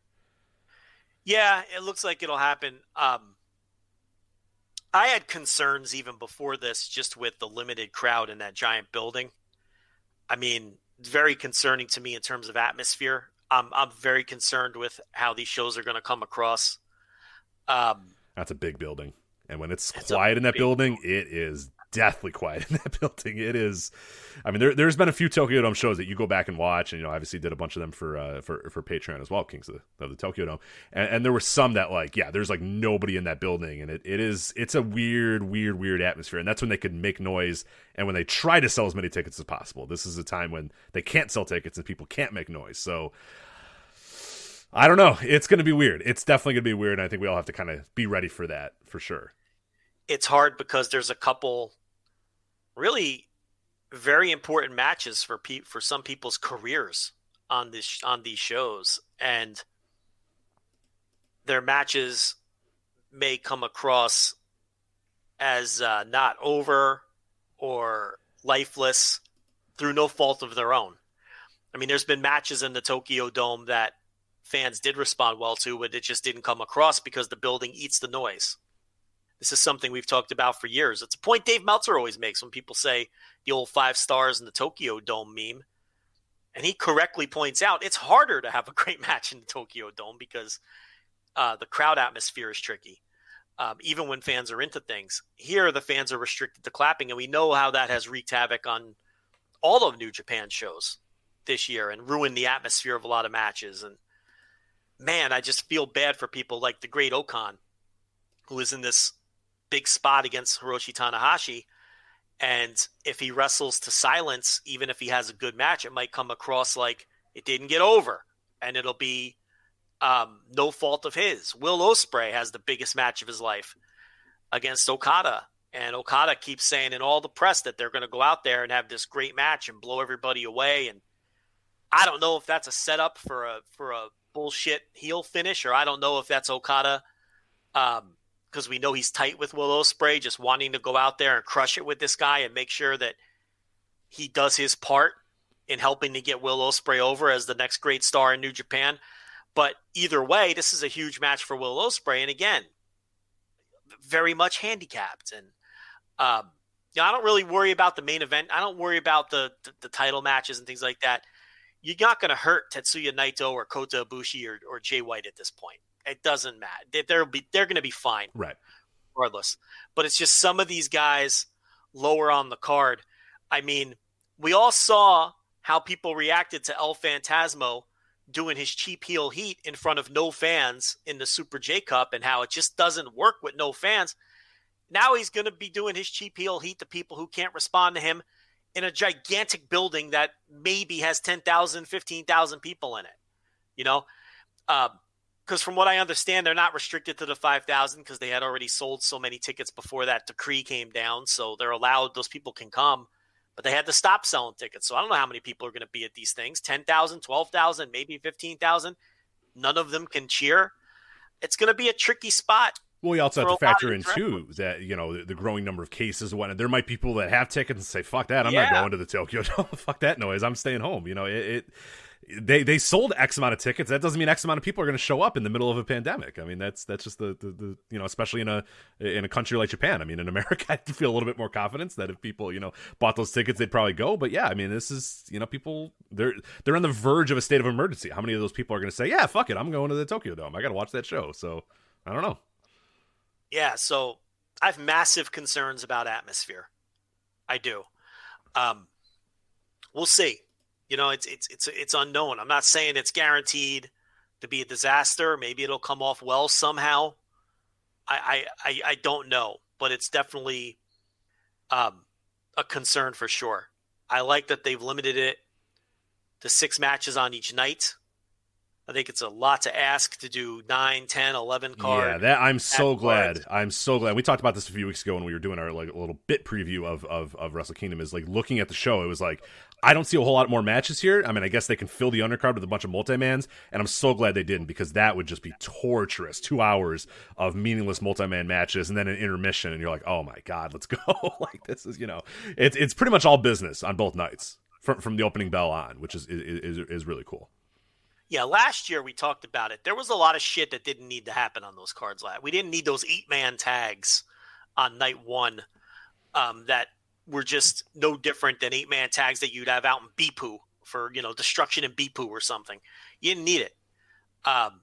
So this kind of forced their hand and made it easier for them to cut that stuff. And I know a lot of guys don't get on the show.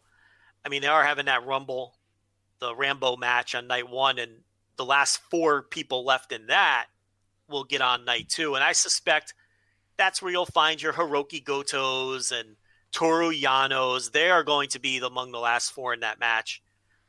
Maybe a Bad Luck Fale, people like that. I guess let's start there, since that's night. Well, that's night 2. No, that's night 1. Well, so night 1 is the Rambo. Night 1's the Rambo. Yeah. So yeah, whoever's the Rambo, yeah. So 22 men, New Japan Rambo. So that'll be everybody that's not on the main card will be there. That is the quote unquote dark match, but obviously it'll air on New Japan World. And yeah, the final 4 of that match will then move on to challenge for the KOPW 2021. I was really, really hoping that Bad Luck Fale would win that fucking thing, toss it in the crowd, and we would never, ever hear about the trophy ever again. But it's back, KOPW 2021, and then that will go on to night 2 then. Yeah, the final 4 will have a 4-way match for the KOPW 2021 trophy. So Yano is stripped now, right? He is done, yes. Yano, that he is the official final provisional KOPW 2020 trophy winner. He is now done. Now a new trophy and a new title begins in 2021. All right, so I think I nailed 3 of them. I think you'll see Goto, Yano, Fale. Am I missing anybody? I'm trying to think of guys that are important. Yeah, this is, I mean, I guess the one spot, and that's where I think it's a little open, is the one spot might go to, I mean, this is a good opportunity to give a spot to some, if you want to give a gold wide, Hanma or something, if you want to give him some sort of spot like that, Yeah. or like I think there's no doubt, like you said, Goto I think is one that you absolutely need to get him in a big match. Tomohiro Ishii is not really doing much of anything on this Wrestle Kingdom, which is just criminal. But I don't think I want him anywhere near the KOPW. Suzuki too. Yeah, fuck. But do you want those guys fucking around with this thing? Well, I mean, I want him on the show. I want him on the show some way, but yeah, I don't know. I don't want this thing, period. But if you're talking about contenders of who's going to get on the show, I mean, so that's more than 4 though. So you've got Suzuki, Ishii, Goto, Yano, Fale. That's 5 guys right there. And I'm sure we're forgetting some others. I'm just trying to look at the units and work it out from that perspective. The whole Empire is on the show. Suzuki is the big guy from Suzuki Gun, not on the show. We got the Chaos guys, Goto, Yano, Yoshihashi, I guess. Yeah, right. He had a good year by his standards. The LIJ guys are all on the show. Shingo, Sanada, Bushi, but he won't. He doesn't matter. That sounded mean. He doesn't matter in this context. Well, I mean, Bushi, I'm sure, is a you're not entirely guy. wrong, to be honest. Yeah. So, yeah, I mean, even there's going to be a couple of relatively big names who get completely snubbed, but that's the case every year. I mean, Tomohiro Ishii, basically every year either gets a shitty fucking never gauntlet spot or is off the show completely or whatever. Let's pull up Ishii's Wrestle Kingdom history and walk through that, because I think that's good to demonstrate to people. It's like he's in a certain spot and he can come up and rise from it once or twice a year like he did this year. Every now and then they'll put him in a big main event, but it's never going to happen for that guy. I mean, you look at people's Wrestle Kingdom bookings, and we did that for Tanahashi last week, and it really tells you their career arc and what the company sees in them in terms of their star power.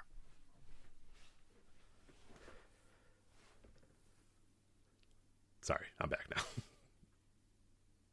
Oh, I didn't even know you were gone. Yeah, okay. Well, what I was doing was pulling up Tomohiro Ishii's Wrestle Kingdom history to kind of demonstrate. Well, I'm not going to repeat myself for you. Okay, Please do not. Please do not. Yeah. So let's do that and take a look. See, I thought you were there, and while I was on I was giving you time to pull it up. So so you can see what's screwed up there. All right, I got it. Okay, so, I was going to say I can do it if you need, but sorry.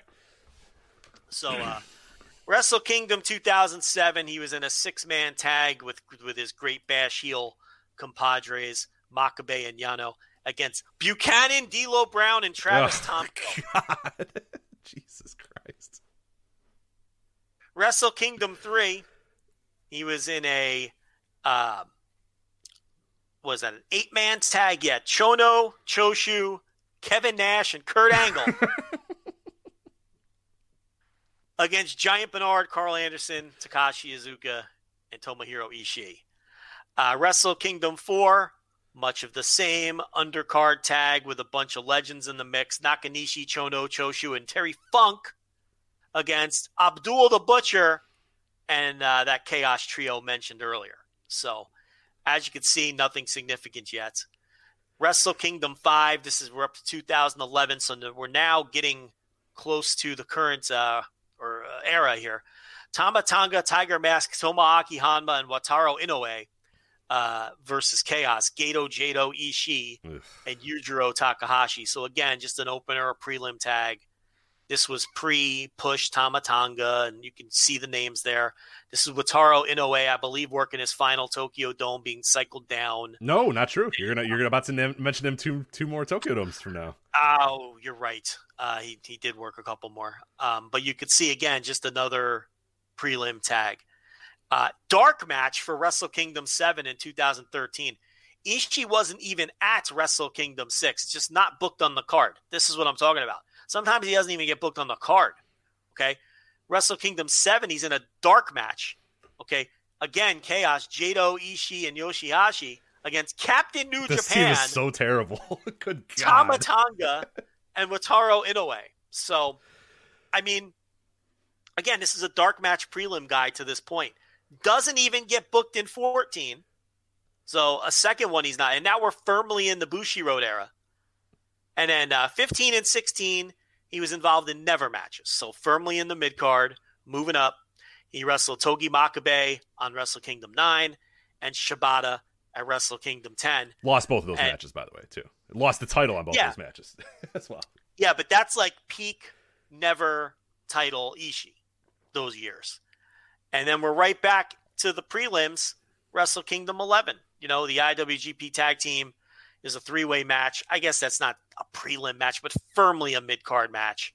He teamed with Yano, and also Guerrillas of Destiny and Great Bash Heel were in that bout. 18, the Never Gauntlet. Wrestle Kingdom 13 in 2019. He was in the Rev Pro match with Zack Sabre Jr. for the Rev Pro title. That's when Rev Pro was pushing Ishii pretty hard. He had that great match at WrestleMania weekend that year on the Rev Pro show. So he got a mid-card spot there, at least in a title match.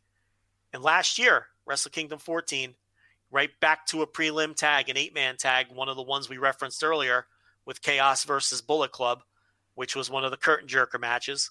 And then the next night was in the Gauntlet. So he wrestled both nights, but in prelim matches on both night. So as I was saying, you look at people's Wrestle Kingdom histories, it really gives you a clear picture of their trajectory, their push, what the company thinks of them. And outside of a couple never matches and the bout against Zack Sabre Jr., this guy's a curtain jerker at Wrestle Kingdom. It's prelim city. It's what he is. So I'm not surprised at all. It's kind of that deal where, look, I'm not surprised. I'm just disappointed. And it's the same feeling we have every year with this guy. Mm-hmm. It's just, it's who he is and what he is. And as you know, the older you get in this company, the less likely it is to ever happen, because they really do believe in constantly pulling from the bench and pushing the next generation. And that's not Ishii. So if you're an Ishii fan, look, he's always going to have his moments in the G1s, and he may not win a ton of matches, but he's always going to get his moments, like this year upsetting Jay White. And they know that's how they use him. They don't see him as completely valueless like they do a Hanma now, post-neck injury Hanma, who they just see no value in. Tenzan with the freakishly deformed ankle, they see no value in him anymore. Kojima, even though he wins most of his matches, you can read about that in the book, they're all openers and prelim matches. They see no value in Kojima anymore. And we'll get to him in a minute. Ishii, they still see some value in, but it is clearly limited.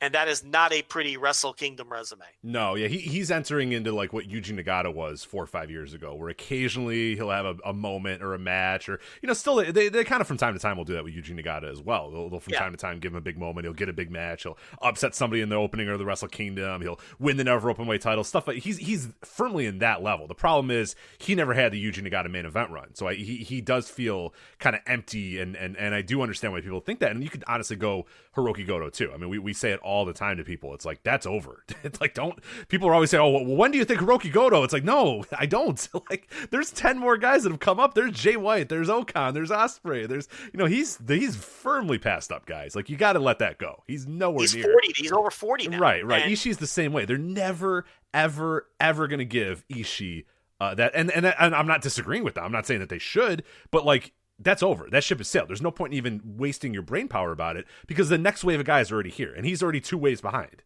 at this point. Oh yeah, he's behind the Okada wave, for God's sakes, and now he's behind the Okan and the Ospreay and the Jay White and the maybe even the Naito the Naito wave. He's 2 waves behind the Naito wave. It's like, no, he's long gone, man. Get out of it. It's over. He's behind some waves that are already crashing. Right. He's behind waves that are already entering new phases of their career. And Goto too. I'd be shocked if he ever got another title shot, IWGP title. He's never getting another IWGP title shot. And he had a sneaky good year in the ring, but all mid card stuff, all firmly in the mid card. very good never 6-man matches. That team has revitalized that title. They didn't even put that title on either one of these shows. They went with the King of Pro Wrestling instead. Okay? So, Goto's another one. He's over 40. He can still go. He still had a really sneaky good year. He had those great matches early in the year with Shingo, and then he had the 6-man stuff that was pretty. He had the great match with Kenta at Wrestle Kingdom, and then the great match with Shingo the next month for the Never title. But that's it for him. And this is what Ishii is. So, we'll see who gets left out of making it to the main card on the next night. That'll be interesting. Plus, this match is going to be gimmicked up, the 4-way match. You're right. And maybe there'll be a big surprise from the outside that we're not even thinking about. And there's so much to consider. But for guys like Goto and Ishii, nothing would shock me. They could either win this entire thing and win the Dopey Trophy, or be the third guy out of the Battle Royal. Right? I mean, that could happen. Oh, for sure. Like, yeah. Goto could be the third guy in and then get rolled up by Chase Owens. And I wouldn't, well, maybe not by Chase Owens. I was going to say, I don't know about that. That might be a bridge too he far. could be like the third guy out, and get pinned by, he can catch a gotch pile driver 8 minutes into the match. Would you be stunned at all? I mean, God, no. Yeah. And I think a lot of it depends on what this trophy is going to be in 2021. And I think we're coming at the standpoint of, oh, well, these guys are not on the card and they need a big spot. But if the thing's just a big old haha joke thing again, then yeah, do you really want Goto and Ishii messing around with this thing? Or you just want it to be Yano Fale, fucking whoever, insert random, guys, and it just could go right back. I don't know. We don't know. And that's at least got me a little interested in seeing, hey, are they actually going to try to make this thing a thing this year? Or are they going to, just continue what they did in 2020 where it's like, or I guess what they pivoted to, because it's clear. And I did it when I was, writing the Okada profile in the book. It's clear they wanted this thing to be good and Okada wanted this thing to be good. And very quickly he realized it wasn't good and it sucked. And they immediately pivoted to, oh yeah, Yano just fucks around with it. It's just the Yano comedy title. Yay. Like it's pretty clear that happened pretty shortly after they announced this thing, because I really truly believe that they didn't have Sugabayashi and Okada go do a press conference about this title if they thought it'd be Toru Yano taking turnbuckle pads off and rolling people up. I don't think that was the intention, but we'll see what 2021 brings for this godforsaken trophy. But all right, the Rambo's always a lot of fun. I love the Rambos. I love the Rambos. Yeah, it always sucks really bad, but it's a lot of fun. Yeah, Scott Norton. I don't know how many fun people we're getting, but maybe you get a Shiro Koshinaka again, or those types of guys or whatnot. Some. Wataru in a way, maybe you can bring him back. Come on, man. Then I got to put them in the book next year. It's like, right. I gotta think of a sentence to write for these jerks. You know what I mean? It's like I rather samurai. not. Let's get some real samurai in there. Yeah, I don't know. Yeah, who the hell? I hope it's just 22 roster members. Just get fucking Bushi in there and let's call it a day. Just for the sake of book deadlines, but we talked a lot about. Yeah, we really did. Jesus, I didn't think we were going to spend all the 2 hours talking about Wrestle Kingdom, but we spent 35 minutes talking about the Rambo, the dark match on night one. Then maybe we will. But let's move on here. This is for a right to challenge for the junior heavyweight title on night one. Hiromu Takahashi versus the Super J Cup winner El Phantasmo. I think the favorite obviously would be Hiromu Takahashi. What % chance do you give Phantasmo to move on and go to that night two? I mean, 0. Okay. I think that I would hope so. Yeah. I think Takahashi has to win both nights. But the thing about Phantasmo is if the year is anything close to normal, which isn't shaping up that way. No, it's a bad start. Bad start for that for sure. He's going to get pushed big at some point. He was going to get pushed big this past year, but what's the meme? Gestures at the world got in the way. Right, yeah. And I think they kind of repeated that. He won the 2019 Super J Cup, and that was to set him up for a mega push in 2020, where he would have been the junior champ for the most of the year. And this would have been your Wrestle Kingdom match for the title, I think, with Hiromu winning the Best of Super Junior and being Phantasmo's challenger after chasing him all year. They didn't have Phantasmo available, so they used his tag team partner as the surrogate, and they put Taiji Ishimori in that spot instead, which was fine and worked out fine. So I think the plan was to kind of repeat Phantasmo's big push this year. He wins the Super J Cup again, and he wins it in the same way by dick punching people and cheating his way all the way through like he did the year before. And I think the idea was to just reset and do it over again this year. So if the year is anywhere close to normal at any point, expect this guy to get pushed and pushed hard.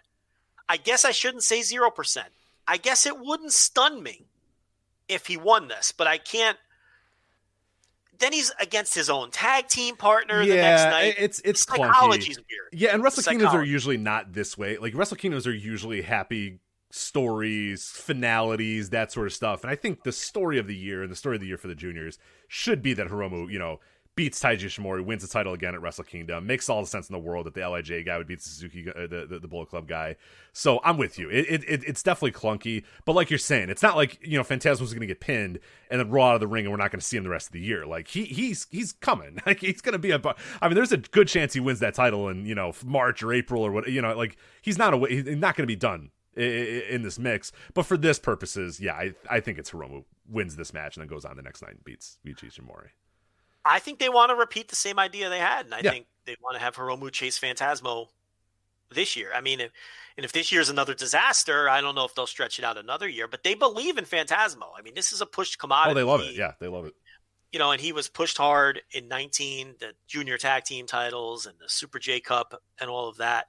He's going to get pushed hard again, and I think, look, I don't love his style of match, but I think he is an excellent pro wrestler and performer, and I think that he gets all the right kind of heat. He's very comparable to MJF to me in that people don't realize that they're reacting exactly how he wants you to react, and there aren't a lot of heels in wrestling who can do that in this day and age. He doesn't even try to be cool. He puts no effort into being a cool heel. He doesn't want you to like him ironically or in any way whatsoever. He wants to be a shitbag, and he wants you to hate his guts. And he's so good at it. And I think my advice to fans is, instead of just complaining on Twitter about how much you hate this guy, lean into it. It's pro wrestling. Enjoy that aspect of what he is.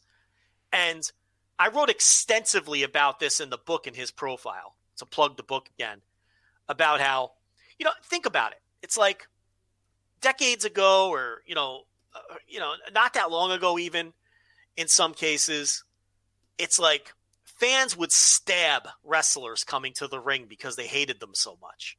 Ric Flair would have to escape arenas in the trunks of cars because fans hated them so much. And it's like, it's okay to hate that. They want you to hate. This guy wants you. Those feelings, for all of you out there going, I hate this fucking guy. Lean into that. He wants you to feel that way. Okay? We're also protective of being worked. Oh, I'm too smart to be worked. I just don't like him. It's not his character I hate. I hate him. No, you just don't want to be worked, because we all want to think we're too smart for that, and we all read newsletters and we listen to Joe and Rich, and we're too smart to be worked, and it's go away heat. It's not. It's heat. You don't like the character. This guy was a beloved babyface for children in Rev Pro. Okay? Beloved. And now he's doing it. He's a pro wrestler, and he's great at what he does. He was able to successfully do that. It got him a job, and now he's able to successfully be one of the biggest dickbag heels in all of pro wrestling, who gets genuine real heat. So just enjoy it. When he beats Hiromu for the title and cheats his way to it, okay? And then when Hiromu finally vanquishes him, pop through the roof like a fan and enjoy it that this guy got his. Because at the end of the day, gimmicks and characters like this, they get theirs. That's the heat. Enjoy the heat. And I think this guy is great at his job, and I think people just approach him the wrong way. Now, if you don't want to see this style of wrestler in New Japan, I get that. I don't either. But as we talked about last week or the week before, whatever it was, I've given up the ghost on that. This is what New Japan is now. So either get on board or get lost. Maybe the promotion is not for you anymore. And maybe they won't be for me anymore at some point if they keep leaning this hard into it. But this is what they are. This is what he is. And I've got bad news if you don't like him. The push isn't going to stop. All right, let's move on to the tag title match here. It is Dangerous Tekkers, Taichi and Zack Sabre Jr., obviously the champions, defending against the World Tag League champions, Gorillas of Destiny. I think old GOD, what's it, 8? I think they're going to make it 8 on this night. I feel like they're getting titles back. What are your thoughts on that? they're creeping up on being the most prolific tag team in New Japan ever. Yes. Yep, in the history of the company, correct. Yeah, so let me get the exact ones right. It'll be their 7th time if they win the titles here. It'll be their 7th time with the championship. That'll break the tie with Tenkoji. They will be the most prolific tag team champions. And look, it might not come in this match, but they're winning these titles again. Yeah, for sure. Yeah, I don't have an exact read. Like, I wouldn't bet on this one. I think this one's definitely a coin toss. I think either team could win this one. Would I be shocked if God win? No, of course not. To me, I'd probably keep the titles on Tekkers, but I mean, they tend to change these titles a lot on Wrestle Kingdom. I mean, Wrestle Kingdom, I can go back and list every one of the title changes on Wrestle Kingdom, but 2010, 2012, 2014, 2015, 2016, 2017, 2018, 2019, and 2020. So just, don't be surprised. I don't know. I'm so indifferent on this. It's the match I probably care about least on either show. Yeah. Let me think about that. Let me look at the other card. There's a match on night. No, I know the one you're talking about, but I care about this less. There are two teams I don't look. I have very different opinions on Tekkers. I think that's what it comes down to. Everyone else in the world thinks this is a great tag team. I think they're fine. Like, I don't think they're bad. I don't think they're great. I think they exist. Their matches never do a thing for me. Tekkers are a team where they could have a 14-minute match, and I swear it was 38 minutes. And that's like the worst thing you can be as a wrestler. Like, to have matches that I think were twice as long as they really were. And they always break down into this New Japan tornado tag style when they don't connect with me like they connect with everyone else. I think they're vastly overrated. I think they're going to clean up come award season because it's been a terrible year for tag teams worldwide, and I get it. And I'm not begrudging anybody who has enjoyed them. I get why they're not for me. So I'm indifferent on this match because how could you not be indifferent on Guerrillas of Destiny? I mean, we've seen this play out, like Rich said, 6 times already, and I'm not into Tekkers. I'd rather Zack Sabre Jr. do anything but be in this tag team. Mm-hmm. And I don't really care about Taichi. Taichi has improved a ton, and he had a sneaky good G1, and I like watching him, but I don't care about him. Do you know what I mean when I say that? Like, yeah, I don't like that's the thing with this team, and I think I like them a little bit more than you do, but I don't like if they win the titles or lose the title, it means absolutely nothing to me. You know what I mean? I'm like not invested in them whatsoever on any level at all. So that makes their matches, they have a certain ceiling to them because it's like I don't really, they could lose or win or whatever. It doesn't really matter, and they never really hook me as much as they seem to hook some other people as well in their matches. And the Girls of Destiny, like I thought they had a good World Tag League. I thought Tangaloa in particular was pretty good, but I'm not fooling myself into thinking the Girls of Destiny are actually good now. I'm not doing it. So. Because we all fooled ourselves into thinking that New Japan was elevating these tag team titles because Golden Ace was involved and they had the feud with Tekkers. Mm-hmm. But these titles are right back where they were. Yep, exactly. Second match on the card at Wrestle Kingdom, and a match that no one cares about against a team that is in this match every year, seemingly. It's right back where it was. That was not an elevation of the tag team titles. You know what that was? That was just Tanahashi's story. That was the advancement of the Tanahashi decline story and making it clear that Kota Ibushi has surpassed Tanahashi. Right. That was the point of that feud. It really had nothing to do with Tekkers. We worked ourselves into a shoot thinking that was them saying, all right, let's, channel classic All Japan Pro Wrestling and put our top stars that aren't doing anything in the tag division. And that's not at all. Yeah, it's not even close to what it was supposed to be. No, right back where we started with the tag team. And Tekkers really, it could have been any heel foil team on the other side. Now looking back in hindsight, they really didn't mean much to the story other than they were the guys that were on the other side of the ring. The story was Ibushi was showing that Tanahashi was clearly below Ibushi. And it's really part of Ibushi's greater story, his climb, which we'll get to in a minute. And I think that was very important to establishing to the fans that Ibushi is clearly ahead of Tanahashi at this point. Look at TLB coming up with the Coke Z in the clutch. She knows I'm parched. What a tremendous job. You're adorable. I am adorable. That's right. Say that louder. Adorable Joe Lanza. The adorable Joe Lanza. She just invented a new moniker. We could add that to the list. Cherry Coke Z or just straight Coke Z? No, come on now. You think I would do a Chikara Coke Z? I would hope so. Yeah, the Cherry Coke Z is fantastic. No. Tremendous job. Yeah, take the empty one. Absolutely. Yeah, I'm here for you, honey. You are. Thank you. Wow, look at that. Tremendous job. Look at her waddling out of here. Nice job. Good job. Man. I'm here for you. That's honey. why you get married. Listen, you find one like that, that's why you marry. That's not what I get at all. I'd get it thrown at my head if I asked for a fucking can of soda while I was doing this stupid I show. didn't even ask. She knew. She sensed that the can was empty. Prancing in here in the yoga pants too. Nothing wrong with that. Nice asset. Yeah, that always helps. So nothing wrong with that. All right, broke my concentration. Yeah, let's get back on track. Let's talk about Wrestle Kingdom. All right. I was just saying that. Yeah, not your lovely wife. Come on, no wrestling. Yeah, hit the bricks now, Toots. I got things to talk about. I gotta talk about fucking. You got Kojima coming up, so it's a good thing she got you that Coke Z now because you got the Joe Lanza offer match coming up here in a sec. Yes, so. This is the Joe Lanza dream match coming up.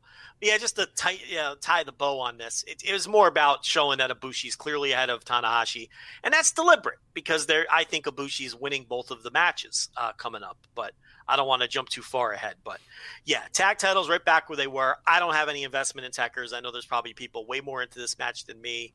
But even if you're a big fan of Techers, fucking Gorillas of Destiny, how can you not be burnt out on them? Right, yeah, exactly. So I don't really. I stand by my alleged hot take that this is, to me, the least interesting match on either night for me. All right, get a sip of that Coke Z because we got a singles match for the IWGP United States Championship Challenge Rights Certificate briefcase. It's Kenta, all caps, versus Satoshi motherfucking Kojima, the Joe Lanza offer match, and I will just let you have the floor. No, I mean, look, for Kojima, this is a guy who I think he had some absurd win-loss record. He was like 41-19. Yeah, he was incredible. Yeah, he had like the most wins of anybody just because, he piled up like 17 wins on the World Tag League Tour, which helped a lot. 17 straight, victories. You said they should be in the tag title mix, not the Girls of Destiny, but, Kojima and Hanma. Yeah. I think that Kojima... they're pinning Gabriel Kidd every time, but still, it still counts.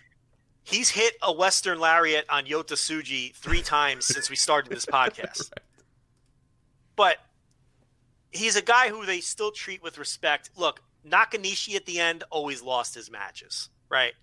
It's like this guy, he wins, but it's always in prelims and matches that don't mean anything because he's popular with the fans. They put him out there in the opener. He beats a young lion with the Western Lariat. They play that awesome fucking theme music.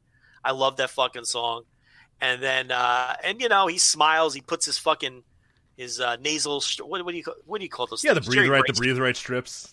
I think he's the last man alive. I know. Jerry Rice was the last NFL player, and he retired in like 2003 or whatever. And Kojima's still wearing them. I have not. Where does he get them? Do they even sell them anymore? I have no. I have not seen a single person wear them since he has. But what an incredible man! He's keeping the company alive single-handedly with the breathe right strips. Because athletes don't use those things anymore. I haven't seen a breathe right strip on an athlete. Maybe, are we just not noticing? I don't think they use them. No, I haven't seen a single one. They're a scam, right? I believe so. I never actually had a chance to use one. But I think what they do is they pull your nostrils like apart a little bit, so I guess they would. Scam. But yeah, it's a total scam, I think so. Total scam. That can't work. How much more air are you really getting with the breathe right strip? We should try it with you because you got that whistling nose thing, so maybe we should try it with you. Heavy shot, my friend. If I knew, no, I'm being honest. I want to help you. Working stiff tonight, I see. Okay. Well, if I could find where to buy them, I would give you one. So this is why we call him secretly sassy. He's working stiff. Yeah. So Kojima, look, he wins his matches, but they're never of consequence. He gets the spot here because Juice is out. This is such an upgrade. I mean, my God. I've had it with Juice. Like, I have nothing against Juice. But Juice and Finley, as far as I'm concerned, can both hit the brakes. No, he's had that moment to kind of wait for him to step up, and his return this year has been utter shit. It's like, dude, you didn't wrestle for 6 months, and you come back with some broke ass Blues Brothers thing and a bunch of low effort matches. Get the fuck out of here. You're done. I mean, that's harsh. Rich still working stiff. I mean, no. I get where you're coming from. I don't think it's a lack of effort with Juice, though. I think it's just he's hit the ceiling. He's gone as far as he's going to go in this company. And he's been there for like 6 years. It's been, it's not like he's fresh anymore. They're never pushing him above like the U.S. title / never level, whatever. And, I mean, he brings energy. He does bring energy, and he's brought energy to the clap crowds. But I'm just tired of him from the perspective of there's nothing left to do. It's time to go somewhere else. Even if you eventually come back here, maybe it'll freshen you up. Maybe someone will have a new idea for you, and it'll reinvigorate your career. And then you can come back fresh. And then we're like, oh, hey, Juice is back instead of, oh, fuck, another Juice Robinson match. Finley, too. And he's lower on the pole than Juice. Like, Finley, where's he going in this company? The answer's no. I often think about, like, Finley and, like, what I would do if I was in Finley's, place. And I don't know that I don't know if I'd stay with the company, to be honest, because it's like, what am I doing and where am I going? Like, Juice at least a little bit has had those few moments where he's at least popped up and had some title shots and had some moments or whatever. Dude, Finley has just done nothing. He's just on a never-ending treadmill going nowhere, and then he gets hurt and comes back, and he's right back where he was. It's just like, dude, what are you doing? Like, at what point of your career are you going to say, look, I need to change the pace here? But I don't blame him because I don't think he has any charisma. I wouldn't push him. Would you push him? Oh, no. I don't think you can push him. You can't give him a serious push.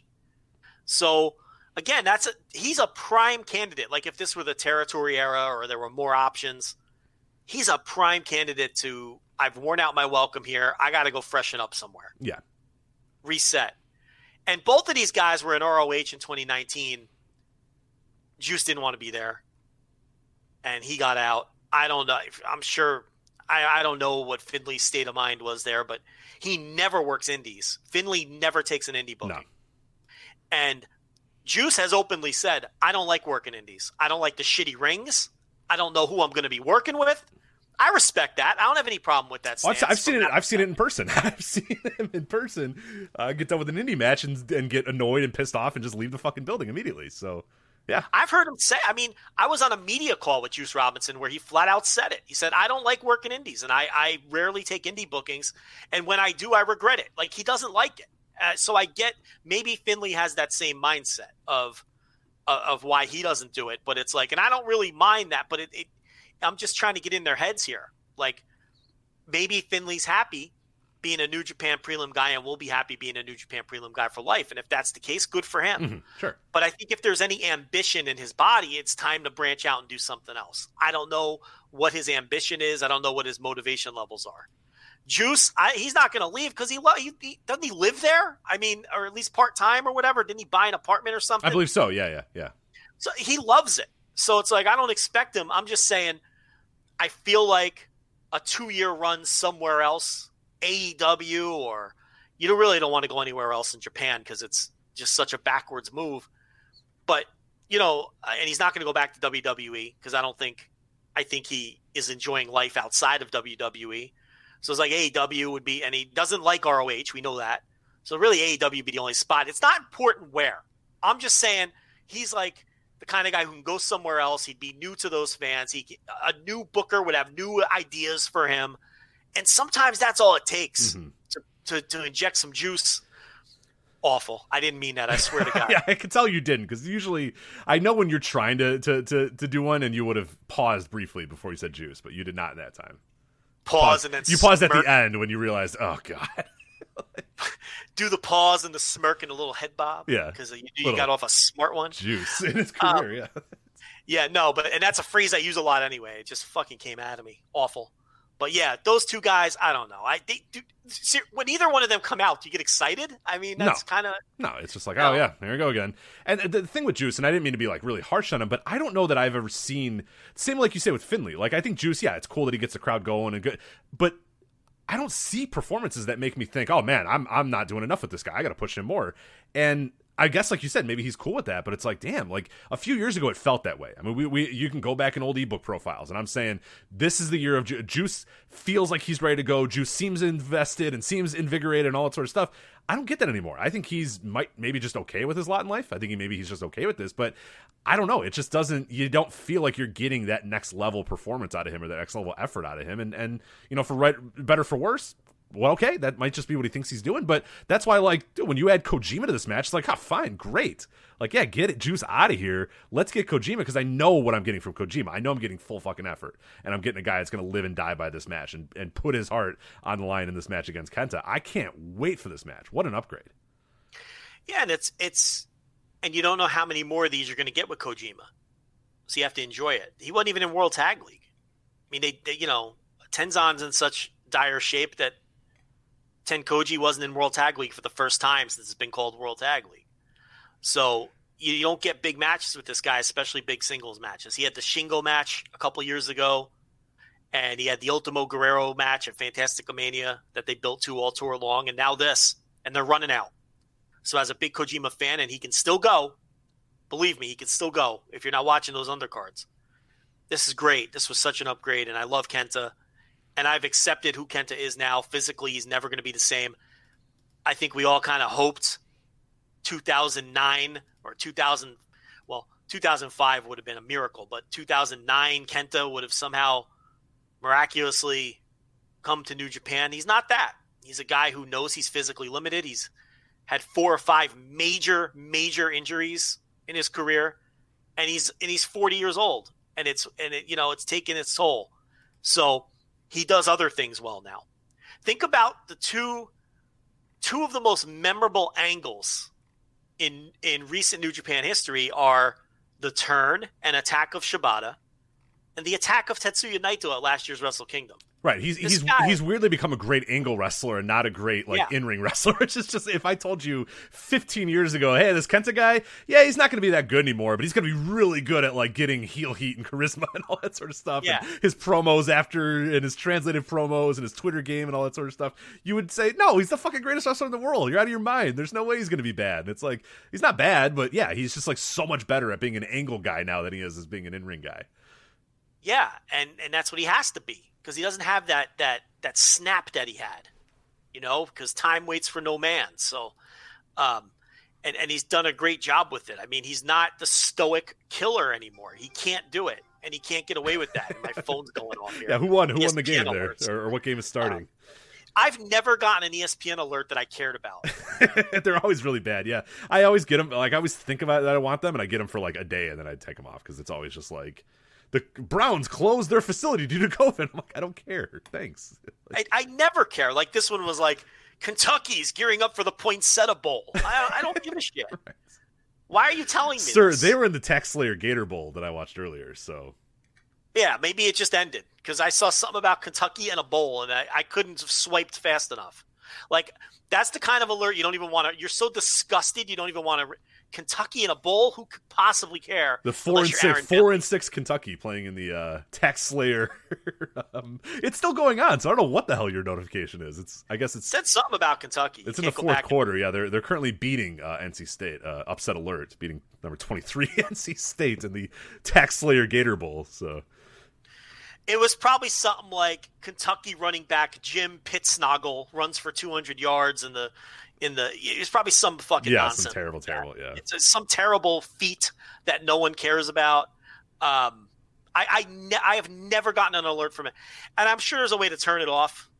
Okay, I get that, but I'll look for it. Here's what happens: I'll go into settings and look for it, and if I can't find it in like 2 seconds flat, I get impatient and frustrated, and then I don't bother. You just rather just swipe and get Kentucky Gator Bowl updates just to your phone and get annoyed about them instead. Yeah. Preferences and alerts. Let's see. Here we go. I have the instant awesome alerts turned off already. God, I could only imagine how bad those are. Instant awesome. It's like it's just terrible highlights. Yeah, just like Trae Young dazzles. It's just like Trae Young doing a crossover and hitting a 3, and it's like, thanks for giving me this. I really appreciate it. Again, don't care. Like, I'm probably watching a movie or trying to bang my wife, and my phone goes off, and yeah, it's fucking Kelly Oubre hitting a 3 at the buzzer. I don't give a shit. But the breaking news slider is on. That's the problem. So let's turn that fucker off. Oh, product updates and offers is turned on. That doesn't need to be on. Oh, that can go. Yeah, hit the fucking bricks, ESPN. So now they're all off. No more fucking alerts from ESPN. You know what gets me every time I'm doing this show are the Slack notifications.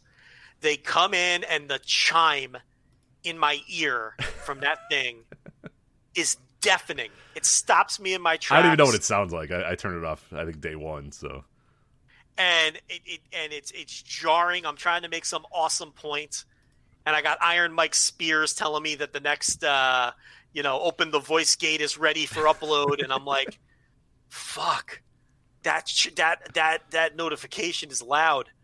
So Kenta, that's what he is now. Rich said it. He's a promo guy, very charismatic promo, maybe one of the best promos in the company, English and Japanese. And this is the Joe Lanza offer match, two of my favorite wrestlers of all time. I can't wait. I'm very excited for this. And as far as the U.S. title goes, I've spoken my piece on that. I don't give a shit if they keep it on Moxley. I am firmly on team no interim title. Interim titles are the dumbest thing in the world. They suck in MMA. They suck especially in pro wrestling. If you want to strip Jon Moxley, be my guest. If you want to keep the title on Jon Moxley in perpetuity until he can come back, be my guest.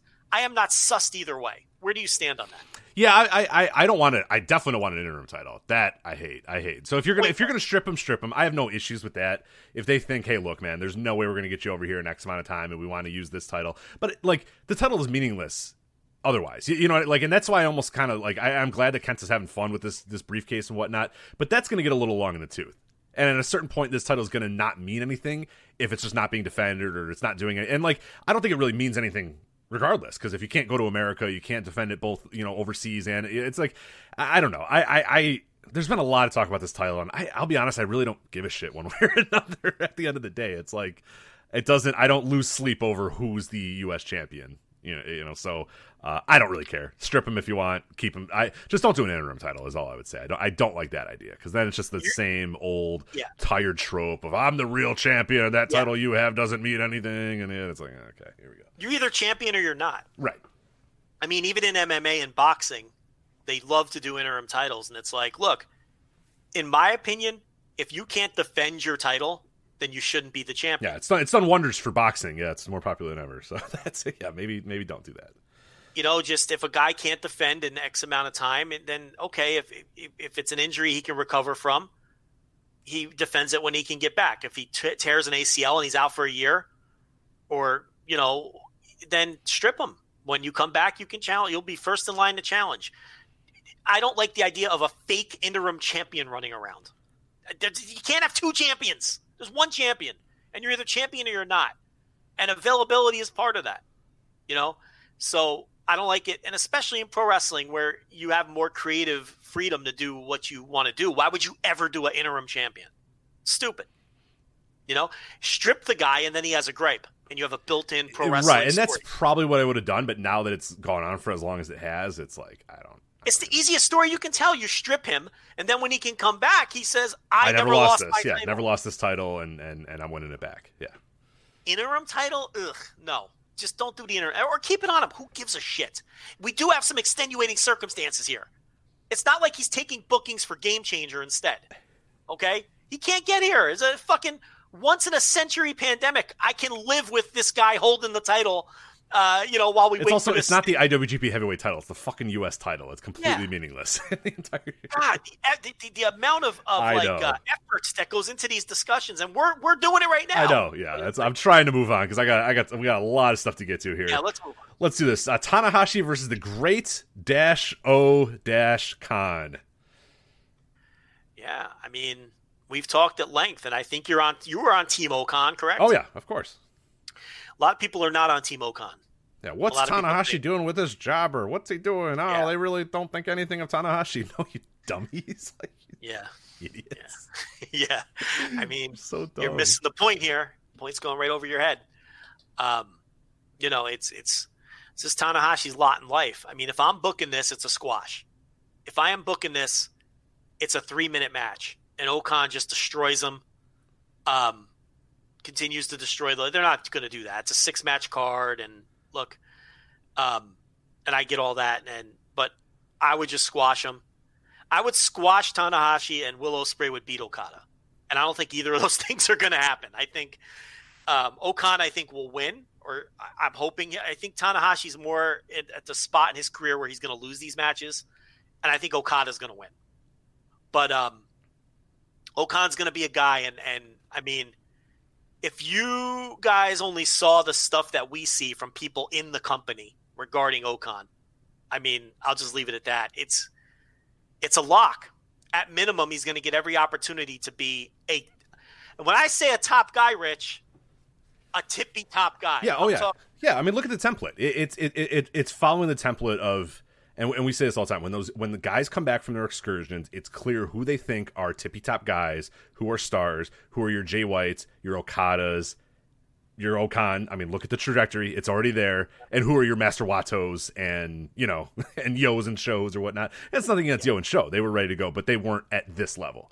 This is the Jay White template exactly. Yes. And if you don't see that and understand where Jay White is, which is main eventing night 2 of Wrestle Kingdom, main eventing the final fucking match of this 2-night Wrestle Kingdom spectacular, if you don't think that Okan's on that same trajectory, I don't know what to tell you, because he is.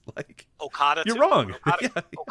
When Okada came back too, same trajectory, just instant. This is going to be a fuck around with a year and a half of that guy. The year and a half of them fucking around was when they were young lions and their excursion. And once they're ready to come back and they think that they're a top guy, they hit the fucking ground running. Jay White hit the ground running, Okada hit the ground running, and Okan has already hit the ground running as well with Tanahashi. So, sorry. Yeah. Get used to it. I mean, he could lose the match. I don't think he will. He could lose it, and it won't mean anything. I think, honestly, if I were a betting man, I think he does lose it, because I think they probably want him to kind of work his way up a little bit more in terms of that stuff. But, I wouldn't be surprised if he just goes in there and squashes Tanahashi. But they might want him to lose this one and kind of, get a rematch in a few months here or whatnot and beat him. But if you want to tell that story, but I think, honestly, if I were booking, I just haven't beat him. There's no point in waiting, really, at this point. If he squashed him and then stood over his fallen body, the great Hiroshi Tanahashi, a living legend, and Okan stood over his fallen body and put those hands behind his back and cut that mic-less promo that he's been. Have you seen these mic-less promos in the? They're great. He cuts these promos without a mic, with that booming voice, and from all accounts, he cuts incredible promos. Could you imagine in that building, in that dome, standing over the fallen body of Hiroshi Tanahashi, cutting a mic-less promo, echoing throughout that giant building, with all of that star presence that he has? How that will come across? I mean, I'm picturing that in my head. And it's like I'm getting excited about what this guy can be in the future. I mean, aside from the fact that people are missing the obvious with his trajectory and his push, it's just people are missing what he brings to the table. This guy has a presence you cannot teach by just standing there. And these things that he does to stand out, like these promos I'm talking about with that booming voice, and it's so unique to cut promos without a microphone.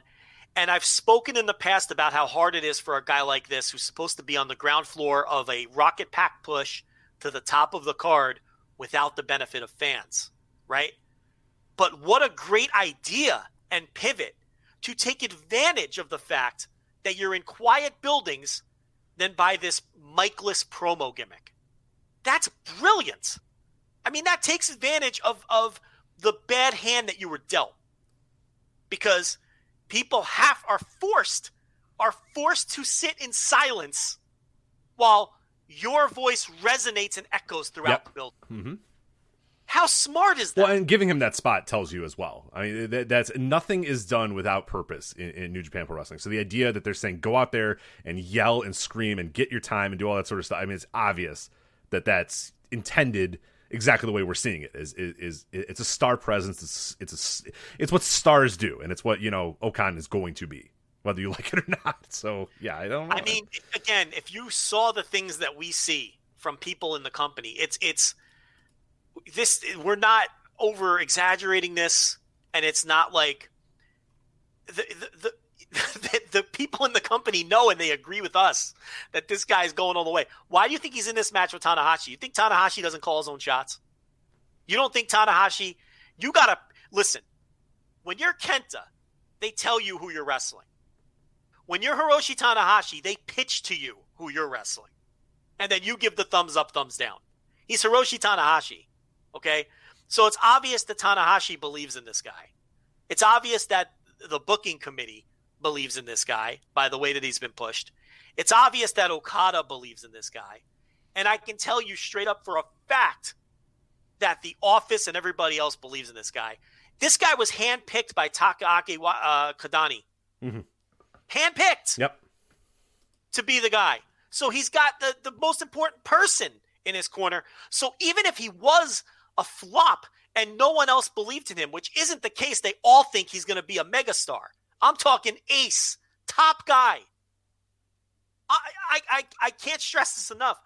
Even if everyone else was like, I don't know, he was going to get a chance anyway because the guy in charge loves him. But on top of that, everyone else agrees that this guy has it. And a lot of people are going to be wrong. A lot of people are going to be wrong at minimum at the level of push he ends up getting, and at maximum when he ends up being a huge star. You can't ever call anyone an absolute lock. That's not really what I'm trying to do. But it's an absolute lock that he's going to get the opportunity. This is the next step. And in my opinion, he will get there because he has that special thing that you cannot teach. And stick with the Empire here. We got the next match here, semi-main event of night one, Wrestle Kingdom. Okada versus Will Ospreay, just a straight-up singles match. Another kind of legend against a member of Empire working his way up the ladder. I think it's probably more likely that Will wins his match than Okan wins his, but I don't know. Both matches are really fascinating because I think any result the mere idea that these guys are in the semi-main event and two matches in Wrestle Kingdom against singles matches, no stipulations, no titles on the line, nothing. I mean, that alone is moves those guys up the ladder. That alone is a push. So even if Okada and Tanahashi both beat these guys, it doesn't matter. They've still succeeded, and they've still obviously set a clear example or a clear idea of what these guys are going to be in the future. But this is my most anticipated match of the entire weekend, Okada versus Ospreay. I'm very curious to see if Okada can get back on track, have another great match. Like, we know that he's capable of doing it. 2020 was a weird year for him. There was a lot of odd match structures and odd matches and odd efforts. But I did his profile in the ebook, and when you really look at the year, by and large, it was still a tremendous year that he had in ring. The problem was he did a half the year against Gato and fucking Yujiro. And it's like, oh, is it just that he was against terrible wrestlers and he knew he was against terrible wrestlers?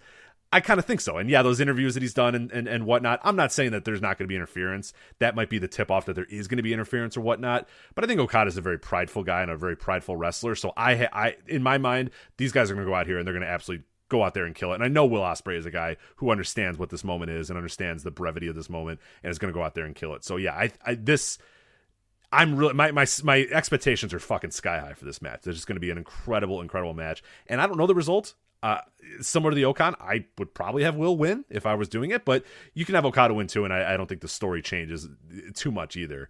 It's a huge moment for Ospreay, a huge moment for Okada, and I can't wait for it. Nah, it'd very much be a New Japan thing for either or both of these guys to lose. I mean, Jay White lost to Tanahashi, and look, Okan lost to Okada already. I mean, he had a match with Okada, and now he has a match with Tanahashi, which again, wake up, people. This isn't, you don't get matches with these guys in these spots if they don't believe in you. And Will Ospreay, not worried. One of the best arguably the best big match wrestler in the world, arguably the best wrestler in the world. And Okada, I don't know what to make of his promos in the lead-in because he keeps stressing how it's going to be a great match and a great performance, and he can't wait. And he's almost stressing it too much, almost as a setup for Ospreay to, some kind of bullshit win, maybe a new member of Empire, who knows. But at the same time, I think Okada handpicked Will Ospreay after that match in Rev Pro. He handpicked him. He wanted to bring him in. He wanted him to be part of Chaos. He wanted to be, this is the mentor versus it's all that tied into this as well.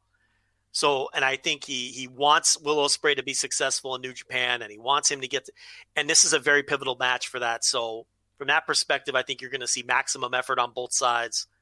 And I think it has a chance to be the best match of the weekend. And with the gimmick that Okada's been doing, it's weird to say, but it's like a dark horse for the best. You see this on paper, it'd be a threat to be the best match on any card ever. But it's like, with the way they've been telling Okada's story, it's like it's kind of a sneaky pick for the best match of the weekend if it does turn out that way, which is crazy. But it's my most anticipated match as well. And because I'm curious about the finish, I'm curious how it's worked.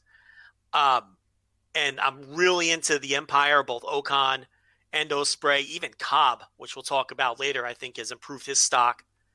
So just cannot wait for this. So curious where all this goes. And yeah, you're right. It doesn't really matter whether they win or not. I would book them to win. You know how I would do things. You know how Rich would do things. He would do the same. But New Japan's a little different in that regard sometimes, and it takes a little longer. But listen, Ospreay already beat Okada once. It's not like you're still saving it. Mm-hmm. You know, and it's like, I would have preferred if they saved it for this, but you had to do the turn. So, I don't know. I just hope it's great, and it's going to be fun watching Okan and Ospreay ascend up the card. You know, Ospreay's a threat to win the title this year. Oh, for sure. Yeah, I had people ask me, and I did a Q&A on New Year's, and they said, rank these, things of happening or whatnot, or where, what's Ospreay's, what's his trajectory this year? And I said, like, I put him in a very small list of people that I think could win the whole G1, and I put him in a very small list of people that I think could hold this world title at some point this year. Depending if they want to bounce the title back around a bunch. I don't know. They might have Kota Ibushi win it the whole year. But one way or another, he's either winning the G1 or in the mix of the G1, or he's winning that title this year. That's where he's at this year. Yeah, because he can get that thing they do when someone turns heel where they win the title to establish them at that level. They did it with Naito when he came back with the LIJ gimmick. They did it with Jay White when they put the title on him for the first time, and they did it with Evil, right? Again, read the patterns, the booking patterns. So when a guy first turns heel, to establish and tell the audience he is at the main event championship level, they will often give them a short run with the title. I can see him getting that kind of run. I don't see him getting any kind of definitive career-defining run with that title. But I could see him getting one of them quickie runs that puts the fans on notice. Okay, this is a guy now that we have to consider in the top tier. He could absolutely get that at some point this year. Or like you're saying, win the G1, which is not out of the question either. Look, we're in a new era. There are new story arcs beginning now with Okan, with Ospreay, with whatever, Ibushi finally getting the top level push, with Sonata and Evil. You go right down the line. These people's arcs are starting now. I've written about this extensively behind the paywall and in the book. Spoken about it here. Spoken about it other places. Okay? The Okada and Naito main arcs are over. That's the previous era. They will have different roles now. It's not like they're going to be jobbed out, but they have a different role. Okada's main arc is over. Naito's ended when he won the title last year. This is a new era, and it's about all of these guys and where their arcs are going to go. Some are going to land, some aren't. Some are going to turn out to be the biggest stars of the next decade, and others won't. But it didn't happen for Goto, for instance. But it happened for Naito, and it happened for Okada. Right? So this is why it's kind of an exciting period right now for New Japan, because we're seeing the very beginning stages of Okan and Ospreay and Evil and maybe Sonata and Kota Ibushi finally getting his chance. Because, yeah, he might be a little older than these guys, right? But I think we could safely both agree that he's entering, and this is a good transition to the next match,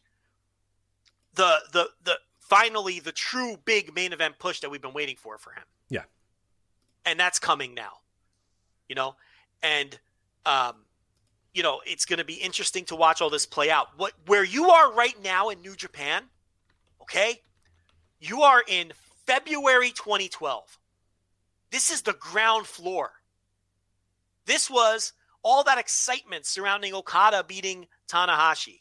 All that excitement of the rise of Naito, which took a little bit longer and had some potholes along the way. And he needed to go to Mexico and find the magic ingredient that he was missing. You're in the ground floor now, but with a new set of people, which is what's exciting about it. Even if the in-ring is leaving a lot to be desired and the heel stuff, put that aside. You're watching the seeds be planted for the next era of New Japan. And you're watching it play out from the start, and that's exciting from that perspective. So we have the first of the two title matches. First of the two title matches here for double titles, of course. Naito coming in with both the titles against Kota Ibushi. You kind of tipped your hand a little bit there. You think Ibushi is winning this and moving on to night two? I think he's winning both matches. What do you think? I think so too. Yeah, I honestly, it seems strange to say this, And maybe you can.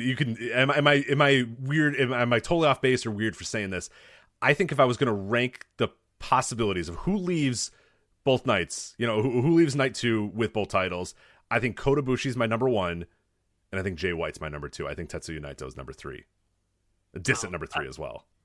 I don't think that's controversial at all. Okay, yeah, because I don't know. I don't see a whole lot of momentum on the Jay White thing, but dude, they love heat. This company loves heat, man, and they love Jay White. So it's like, dude, I don't know. I think a lot of people are underrating how high the percentage is of Jay White leaving this with Bull. I mean, he seems like one of the central figures of the story. You watch the promos, you watch I don't know. But they always kind of surprise. Kota always is kind of a surprise guy too. You always kind of discount him. G1 was the perfect example where nobody in the world thought Kota Ibushi was going to win this thing. We had 13% of the people that did our G1 pick'em had him winning this thing, and he ended up winning the whole thing. But I'm with you. I think Kota Ibushi is probably my number 1. It's a great time to start his arc and really get him going, and it's a perfect way to kind of follow up the last year where he lost both nights. But I do want to keep a little bit of Jay White in there. But in my mind, there's no doubt to me that Kota Ibushi wins this night 1. Maybe I'm wrong. Maybe I'm completely off base, but it just seems all set up for him to win this night 1. It just depends how much longer they want to string out the pain for Ibushi and his fans. And New Japan loves to string out the pain. That's another sort of booking rhythm that they've had. The Naito fans can tell you all about that. Okada, when we all thought he was beating Tanahashi that year and he lost and left in tears. They love to string out the pain. But to me, this is the peak of Naito's, of Ibushi's sort of mini arc here, because last year he loses both matches. He's the one that suffers the indignity of losing both of the matches in the Double Dome deal. This year he wins the G1 and suffers the indignity of being the first guy to lose the briefcase.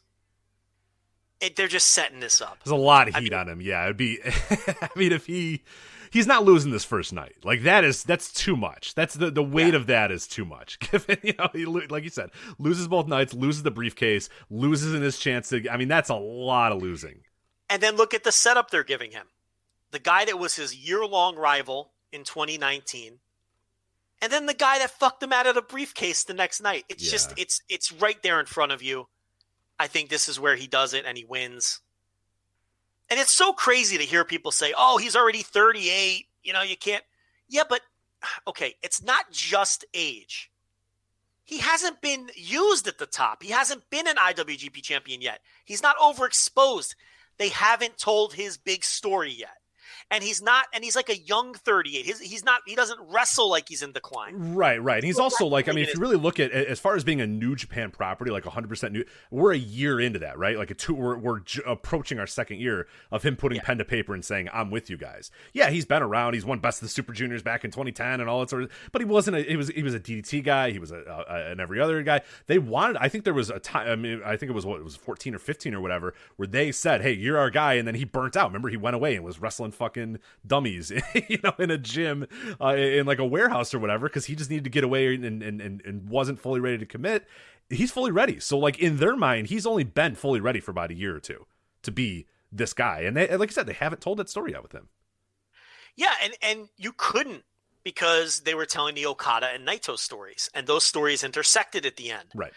And now that's Naito, look, I'm not saying he'll probably have I expect Naito and Okada both to win the titles again, or the title, or however they're going to do it with the split.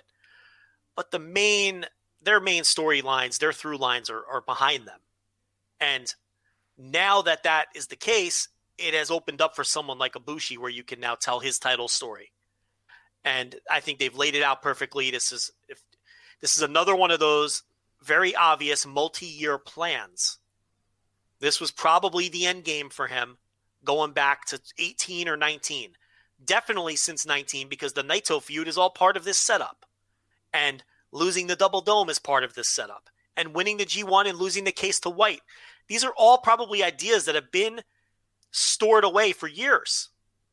This is why the New Japan booking gets the praise that it gets over the last decade. Because they get a long-term story and then they book backwards and get there. They know their end point, and then they take you there. And this is, to me, another example of that. So I think he'll win both matches. It's just set up perfectly for that. And, no, he's not the answer for the next decade, obviously.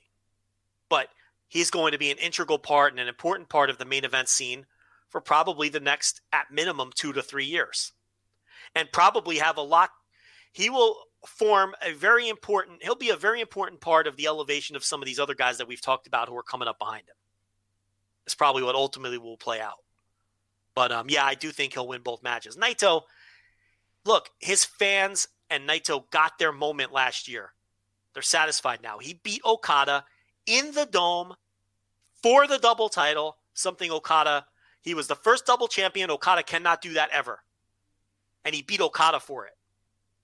And that is where Naito's story peaked. He doesn't need to win these matches. It'll be a little weird to not have him on the second night. But it is what it is. This is Ibushi's time, in my opinion.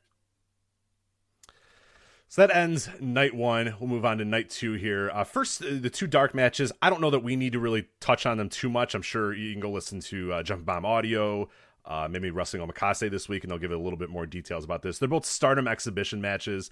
One's a Queen's Quest versus Donna Del Mondo match, and then you got Iwatani and Nakano versus another or Donna Del Mondo team. What do you want me to tell you about those? I could give you really bad opinions about. Yeah, I mean, I can't even pronounce half the fucking names, so it's like based on you stumbling over that, I don't want you to tell me anything about. Yeah, this. I mean, like I can give you half-assed efforts about them, but no, I mean, it'd be cool. I'll be interested in watching them to learn some. Well, you're not. I don't think you're going to get a chance. I mean, I don't even think anyone can watch it anyway. So they're not showing them again, right? I don't know if that's the case. Yeah, I have no idea what they're doing this year. I know the Rambo is the dark on night 1, and we'll be able to see that. I don't know. I don't know the situation with these. I haven't seen. But last year they were under wraps. So if they show them to us, I'll watch them. If they don't, but I mean, I can give you a bunch of really terrible, uneducated opinions about a bunch of wrestlers that I've only seen a couple of times. But I'm not going to do that because that's bad audio. So. So 2 dark matches, 2 Stardom exhibition dark matches. We'll move on to the 4-way for the KOPW 2021. We talked about that a little bit. It could either be a cast of just real shitty comedy guys, or it could be an opportunity to get the big guys, your Gotos, your Ishis, Suzuki's on the card. I have no idea. I tend to think, like you said in the original, that it's gonna, or in our night 1 preview, that it's probably going to be a mix. It'll probably be Goto, Yano, Fale, and Suzuki. You know what I mean? Like something like that, where you got a few guys that at least have some merit to them, and then you're going to have your comedy guys in there as well. But we'll see. Who knows? I have no idea. I cannot even begin to predict what the hell the KOPW 2021 is going to be like. So yeah, and I think we already kind of talked about it. So I'll move on to the IWGP Junior Heavyweight Tag Titles. Suzuki Gun team of Desperado and Kanemaru versus Ryusuke Taguchi and Master Wato.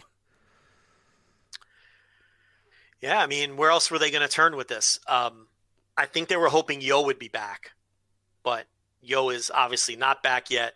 So I'm sure the plan here, tentatively, was Roppongi 3K in this spot to win the match for the upteenth time at the beginning of the year, like they do every year. And Wato and Taguchi have been put in the spot. So good opportunity for them to get on the card because of an injury, taking advantage of some opportunity. I was told that mid-level junior El Desperado is a Budokan Hall main eventer now, but here he is, Kurt Jerkin, once again at Wrestle Kingdom.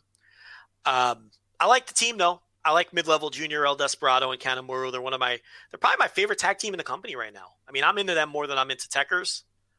I would hope that with the great year that he had, that mid-level junior El Desperado can get a bit of a push, but we've discussed that. I don't think it's going to happen, unfortunately. But I'm a big fan, and I think an elevation would be in order. I just don't think there's any room for him because Hiromu's still there, and they're obviously building the division around him.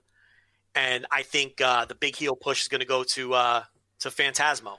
So it is. No, I know. There's a lot of people that are going to be really upset about it, but it's like, I mean, I look, I would love to see him pushed above the mid level as well, but I just don't. We've discussed that at length. Yeah. But in Kanemaru, another guy who doesn't always get an opportunity at Wrestle Kingdom, and great veteran, another one of my all-time faves, and it's good to see him on the show. I think this match could be pretty good. I mean, Taguchi didn't really inspire a ton of confidence in me in the Best of the Super Junior. Big match, Taguchi didn't really show up like he usually does. No, not this time. Yeah, this year was a little bit of a down. And I just got done watching his main event against Ospreay a few years ago, and remembering because for the Best of the Super Junior series on Patreon, patreon.com/voice of wrestling. By the way, and yeah, I'm writing all about big match Taguchi, and I remember that year that he went nuts, and he used to do that every single year. He'd go nuts at Best of the Super Juniors.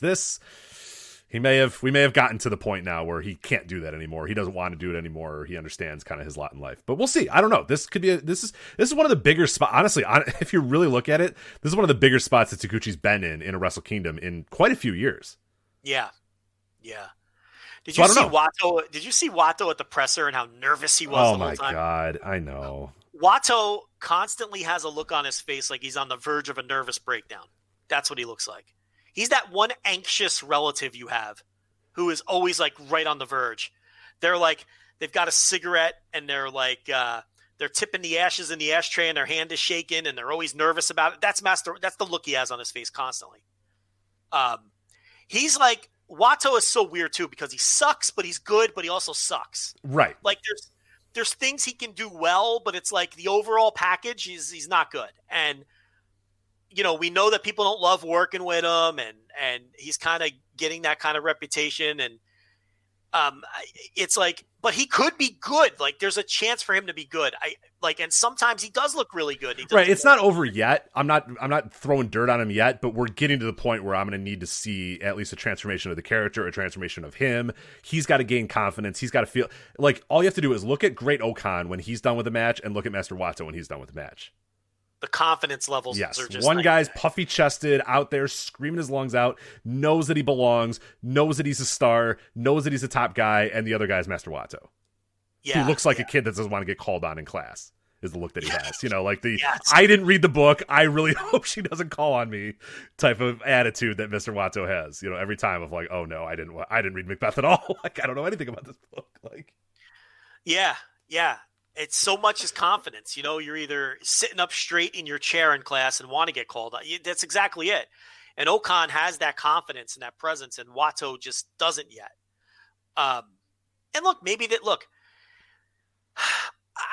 I hate to pat myself on the back again, but I kind of called this with Kawato. What was his name? Hirai Kawato. Yeah, Hirai Kawato. He had this intriguing crowd connection as a young lion, which I thought was his biggest strength. But he just came across like too much of a geek. Well, he was a geek underdog that people liked because he was a geek underdog. And that's what he is now. It's like right. Still what he is. Right. Like, and now his gimmick is he's a geek underdog. I called this to a T. Like, if you go dig up those shows, and it's like this is exactly how I projected him out. It's like one of the only things besides sex. It's like one of the only good things I'm good at in life is projecting out star power. I knew exactly where this guy was going to land, and it's exactly where he is. So maybe this is all he's going to be. I mean, I wouldn't even expect any more out of him. He's an undercard junior who they hope can be popular with kids, because I could see where he would have appeal with children. I mean, you chuckle. I mean, kids like guys that are cool, right? They don't like dorks, dude. No, but they also like characters they can relate to. And he comes across like a child. I don't want to think that this adult man comes across like a child, but you get what I'm saying. I got you. Yeah. Like he has he has. One day you can look like a Smurf and fuck up karate moves all the time too. Yes, it's great. Correct. But I mean, he's got something that children are drawn to more so than fucking. I don't know. I mean, is that just something people say? I think that's the hope. I think that's the hope. Oh, I see. Okay. I mean, there have been wrestling characters over the years that appeal to children. I mean, and there's other wrestling like Bruiser Brody was never going to appeal to a 5-year-old child. You're right. Master Wato is not Bruiser Brody. Correct.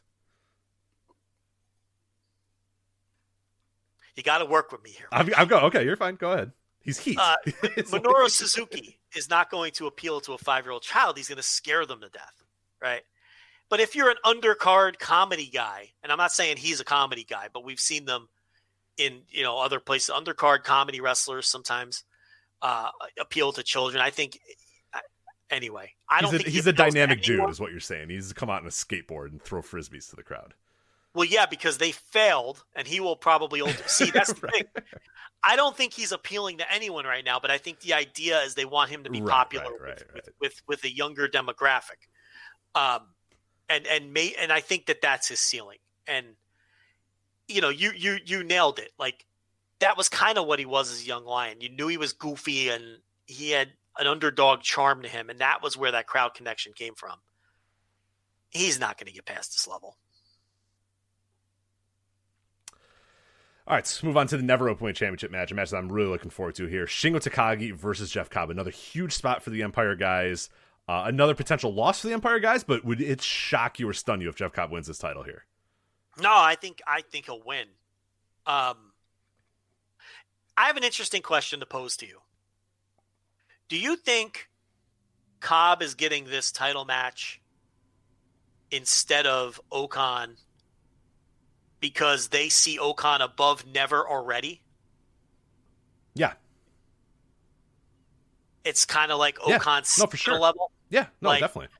We're not going to bog him down with that mid-card title. We're just going to get him right in there with Tanahashi. Well, and that's the thing that I think we've always, when there's Never Openweight title, for a while we've always thought of it as like a stepping stone and like, an ascension title. It's really not, though. I mean, go look at the guys that have won this title. It's really not. Will obviously is maybe the one exception. He did, win it in 2019 or whatever. But for the most part, it's not. I mean, Shibata, you could say that. But otherwise, it's Ishii, it's Makabe, it's Nagata. It was Evil in 2016, but that's ancient history at this point. It's Taichi. Cobb's won it before as well. Hanma, right? Did Hanma win it at one point? Yeah, I mean, it's not really like, it's not like the guys that win it aren't like on the precipice of superstardom.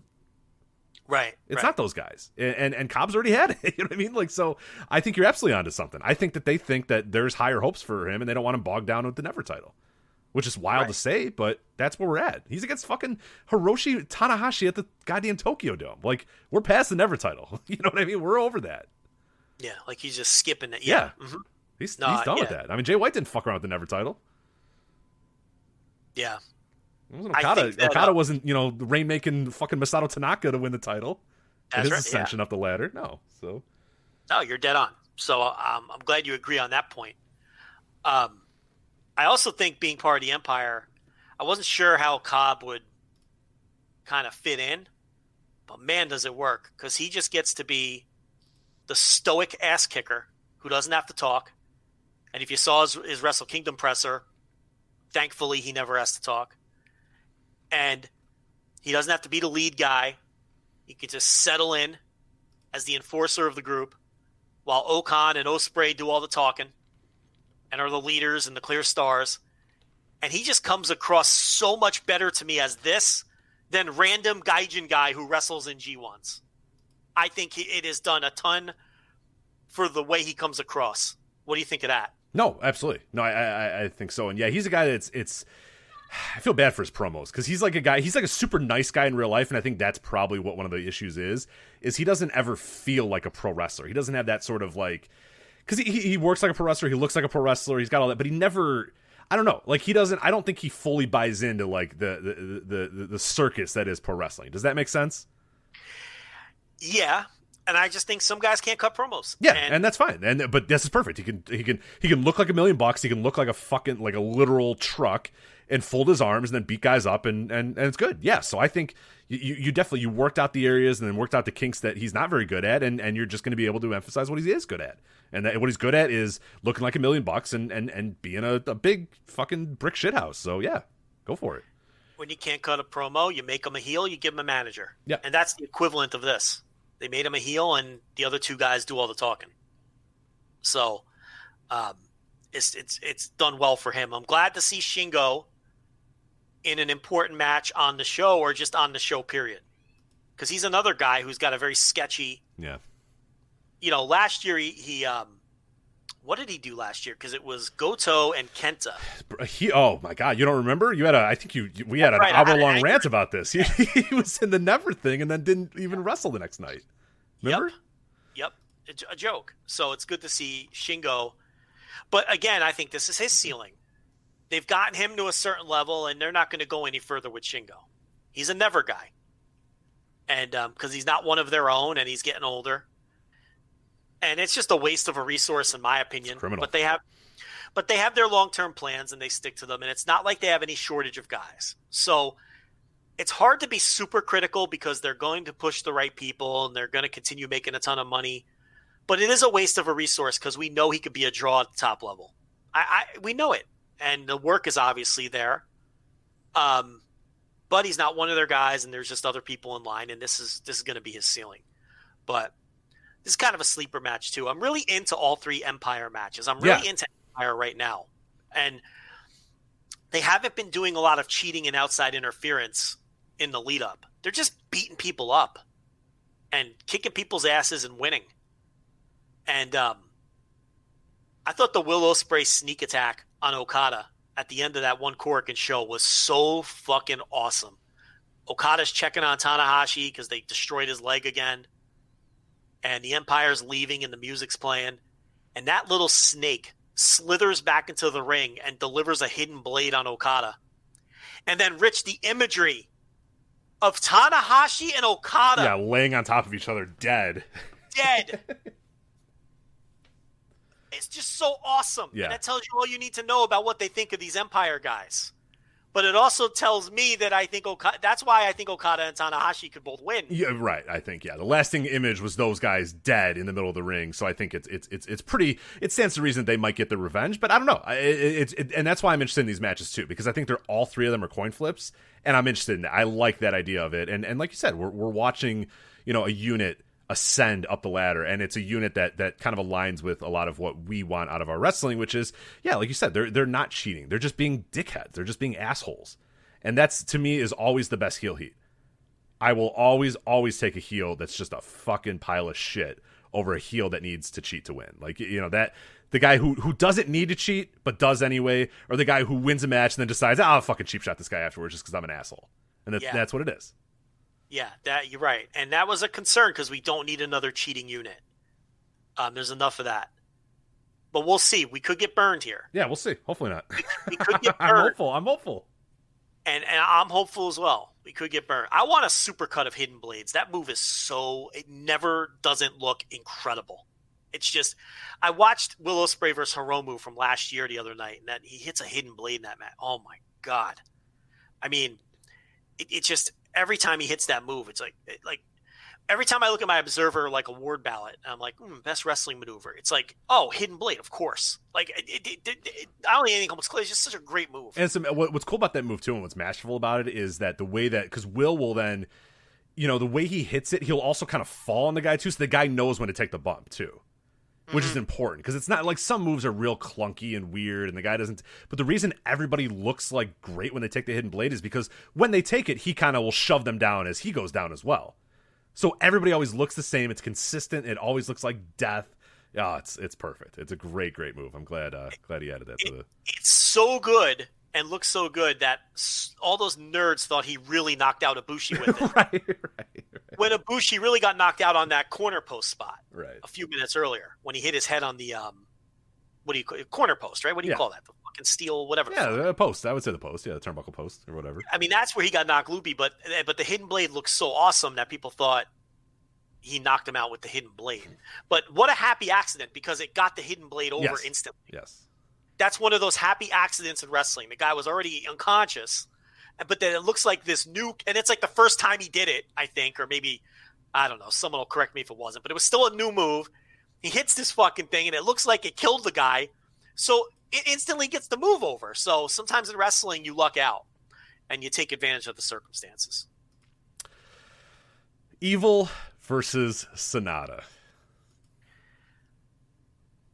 I think it has a chance to be good. I mean, okay. I'm trying to be hopeful. It's like, do I give a fuck about either one of these human beings or their wrestling characters, I should say? I don't. I'm indifferent on Sonata. I'm not a vocal Sonata hater. I'm going to circle back to a point I made earlier tonight, or freakishly early this morning. It's Sonata. I don't hate him. I'm disappointed in him. I want him to get to the next level and be that guy. It's just, man, was that G1 a letdown. I mean, show some kind of fire and heart, underneath the fucking cold skull gimmick. Evil, no use for it. No use for the gimmick. He's fine as a wrestler. No use. Sonata, I'm disappointed in. Could they surprise? Look, I'm trying to be optimistic because I know you're about to bury it. I'm not even going to bury it. I just don't give a shit. Yeah. I'm just already bored. I'm already bored by it. I know what it's going to be like. I don't even want to invest 10 minutes into it because I know goddamn well what's going to happen, and it's going to not be very exciting for those 10 minutes, and a bunch of people on Twitter are going to tell me, but Japanese fans think it's great, and I'm going to go, I don't care because I'm bored. Like, it's just annoying. I'm just so sick of this match and these guys and this feud and just everything that goes around with it, and I just want to have it happen and be done and then move on and never have to talk about it again. So, possible angle to come out of it, or I don't know. An obvious match to make. I don't have a ton to add here. Well, I think the thing, and I'm right with you too. The reason why I'm so annoyed at Sonata is because I wanted so much more from this guy, and I see how much is there, and I see it's like, bro, you look like $1 million. You have everything, but you're missing it. You don't have it. And but that's always so frustrating. I know it's so, and like we're gonna learn at some point. It's been like a decade now of me being like, I don't know. Seiya Sonata looks like he's got it, and he doesn't have it. He doesn't have it. He's got everything else but it, and he's never gonna have it. And that's annoying because you see this guy come out, and you always get sucked into it because he comes out, and you're like, my God, look at that man! Like that is a wrestler. That guy looks like a fucking pro wrestler. He looks like he comes out of a factory of how to make pro wrestlers, and he gets in there, and he just has boring, mundane matches. And you add in the evil stuff, and it's just like, I'm already annoyed about the 25 minutes this match is going to go. The discourse around it's going to be annoying. I'm just ready for it to be done. So, there. I mean, he couldn't get over the hump in All Japan. He couldn't get over the hump in Wrestle 1. We talk about it all the time. If you can get over everywhere, then you can get over anywhere, right? But it's like, doesn't it work the same the other way around? Like, if you struggle to get over the hump everywhere, then isn't that going to be the case anywhere? He's a weird guy. He's like avant-garde. You see the way he dresses and how he carries himself, and he's kind of a different kind of thinker and a different kind of – he's an eclectic sort of dude. And again, I don't know what his ambition is. I don't know what his ambition levels are. I don't know if he necessarily cares about things. Like, he must on some level. He went to America because he wanted to make it in WWE. And again, he couldn't get over the hump, right? He couldn't get past Impact. He couldn't get past the Indies and Impact. It's another example of him just not being able to get over the hump. WWE, he wanted to go there, and they took a look at that specimen of a male and said, no thanks. Think about that. I mean, he's everything they look for, particularly in international wrestlers. Height, size, muscular, good looking, right? They'd normally be all over a guy like that. They took a look at him and passed.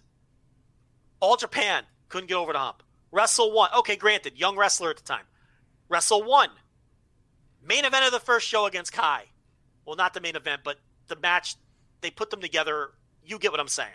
They wrestled each other because it was, we're going to build this company around Kai and Sonata.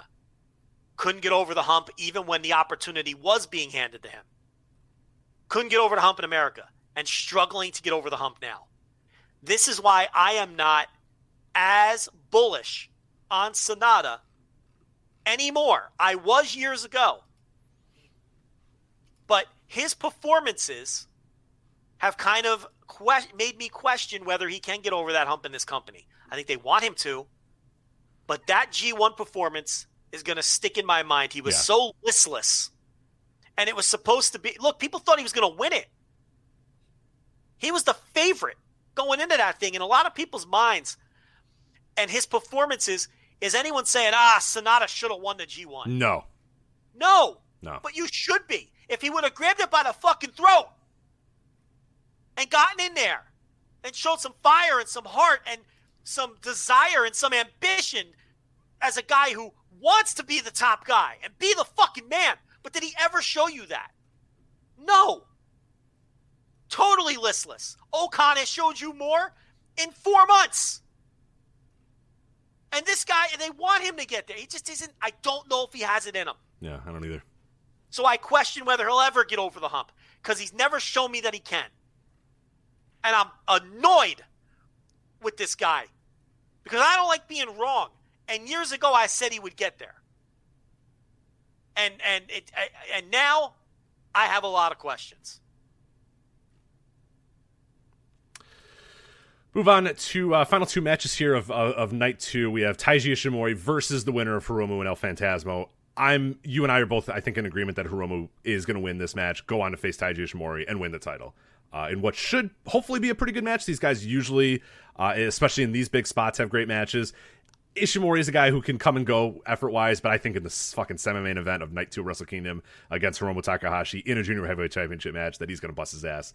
We know Hiromu is going to be 110% effort, so I'm excited about that match. I would be way less excited if it was El Phantasmo and Taiji Ishimori, but yeah, this is a huge spot. There's no way that Hiromu is not in this spot, and I don't think there's any way that Hiromu doesn't leave this night as champion. Be very weird to have Bullet Club tag team partners against each other in a clap crowd Tokyo Dome. It'd be very bizarre. So I'm curious if they do some sort of angle or something with ELP. I don't know. I'm curious how all that plays out. But the obvious, since Hiromu hasn't been champion in a while, he should just win both of these matches and win the title. Yeah, he's one of the biggest stars. It's the semi-main event of Night 2. I mean, it's so obvious. Yeah, and then set up a long-term, year-long feud with these two guys, but predominantly ELP. And then our main event, we talked a little bit about this already. This is Naito or Kota Ibushi versus Jay White. I think you and I are in both agreement that Kota Ibushi wins night 1. You have him winning everything, so... I think he's winning both. Yeah, I'm more of a toss-up on this night. I don't want to... I think, okay, if I was a betting, I would probably go 65% Kota Ibushi winning this thing. I can't let the Jay White thing out of my mind. I can't let that, I mean, it's a lot of heat. But you're right. The Kota Ibushi story, that's a lot of defeats in a short amount of time, in a year for this guy. So the most obvious story is that Kota Ibushi avenges all that happened to him this year, losing both matches, losing the briefcase, and wins the titles here, holds up both titles, ends up the night as, the double champion. The Jay White's, I mean, that's a lot of heat to have Jay White steal this dude's briefcase and then win his titles. But, I mean, if there's anybody that would lose after one night, Kota Ibushi is the guy that would do it, right? Yeah, it's how far do you want to extend the Kota Ibushi pain? And at some point, do you go too far and it jumps the shark? Yeah, right. Do you don't want to Tyler Black him, right? So, to me, this is the peak and this is the perfect setup, which is why I would just do it now. But you're not wrong in that Jay White is the ultimate spoiler. But then I think you're just, all right, now you're just... If Ibushi loses to Jay White, I really have to question whether they're ever going to belt him up. Yeah, that might be it then. And maybe my read is wrong on that. And they're just never going to, and his story is just going to be the guy that couldn't get there. Because this is the perfect, so you're not going to have a better setup than this one. And I think that if Jay White wins, and then Kota Ibushi beats him at fucking Dominion, or New Beginning and wherever the fuck. That's a town in Japan, by the way. I looked that up. Wherever the fuck. All one word. It doesn't, why do that? Just do it now. Yeah. On the biggest stage. I think that would be a mistake. So I think it's now or never. And if they don't do it, I don't see a point in doing it somewhere else down the... Well, you going to tell the same G1 story with Kota Ibushi again? Yeah, right. Yeah, it's this is the setup. It's right in front of us. It feels fairly obvious to me. Kind of like you try to talk yourself out of Naito last year, but that was the story. And we knew deep down that's what they're going to do. I think it's the same thing this year. So that's that. That's Wrestle Kingdom. In Under the Gun, too. And Under the Gun. I was a little worried there when you were on an impassioned Sonata rant with 5 minutes or with 6 minutes left. I was like, ooh, boy, I don't know about that. But we got it. It helps that both the final two matches are oars, where like you pretty much already talk about them with night 1. Right. To me, on paper, I think night 1 blows night 2 away, but night 2 will have the bigger stakes in terms of being definitive title matches, definitive, coming out of this night, we will know now who both of these champions are and who this champion is and all that sort of stuff. But I like night 1 a lot more on paper, but we'll see. I mean, I think both nights are going to be pretty solid, so hopefully. Night 1's the better night on paper, easily. It's hard when you have 6 spots that are question marks on night 2. But even projecting out the best possible scenario for the 6 mystery wrestlers, night 1 is still better on paper. Yeah, I'd agree. So that's that. We'll have reviews up at voiceswrestling.com, previews up as well. Audio content to be decided. We'll let you know when we know, but it's a weird week, so we'll see what ends up happening with that. But keep an eye out for that without saying anything for sure. We don't know. We'll see. Wrestle Kingdom being on a Monday and a Tuesday adds a little bit of wrinkles to what we can do, but we'll see. Anyway, voicewrestling.com/books to download the ebook, voicewrestling.com/Patreon. Get on that Patreon. Retro content, some surprises along the way in January as well. voicewrestling.com for all of our previews, reviews. At Voices Wrestling on Twitter, but don't follow us and just delete Twitter off your phone. And voicewrestling.com/Discord as well, which is our great chat, which I'm sure will be fired up and ready to go during both nights of Wrestle Kingdom. So anyway, for Joe Lanza, I'm Rich Craich. We'll talk to you next time on the Voice Wrestling Flagship Podcast. Take care.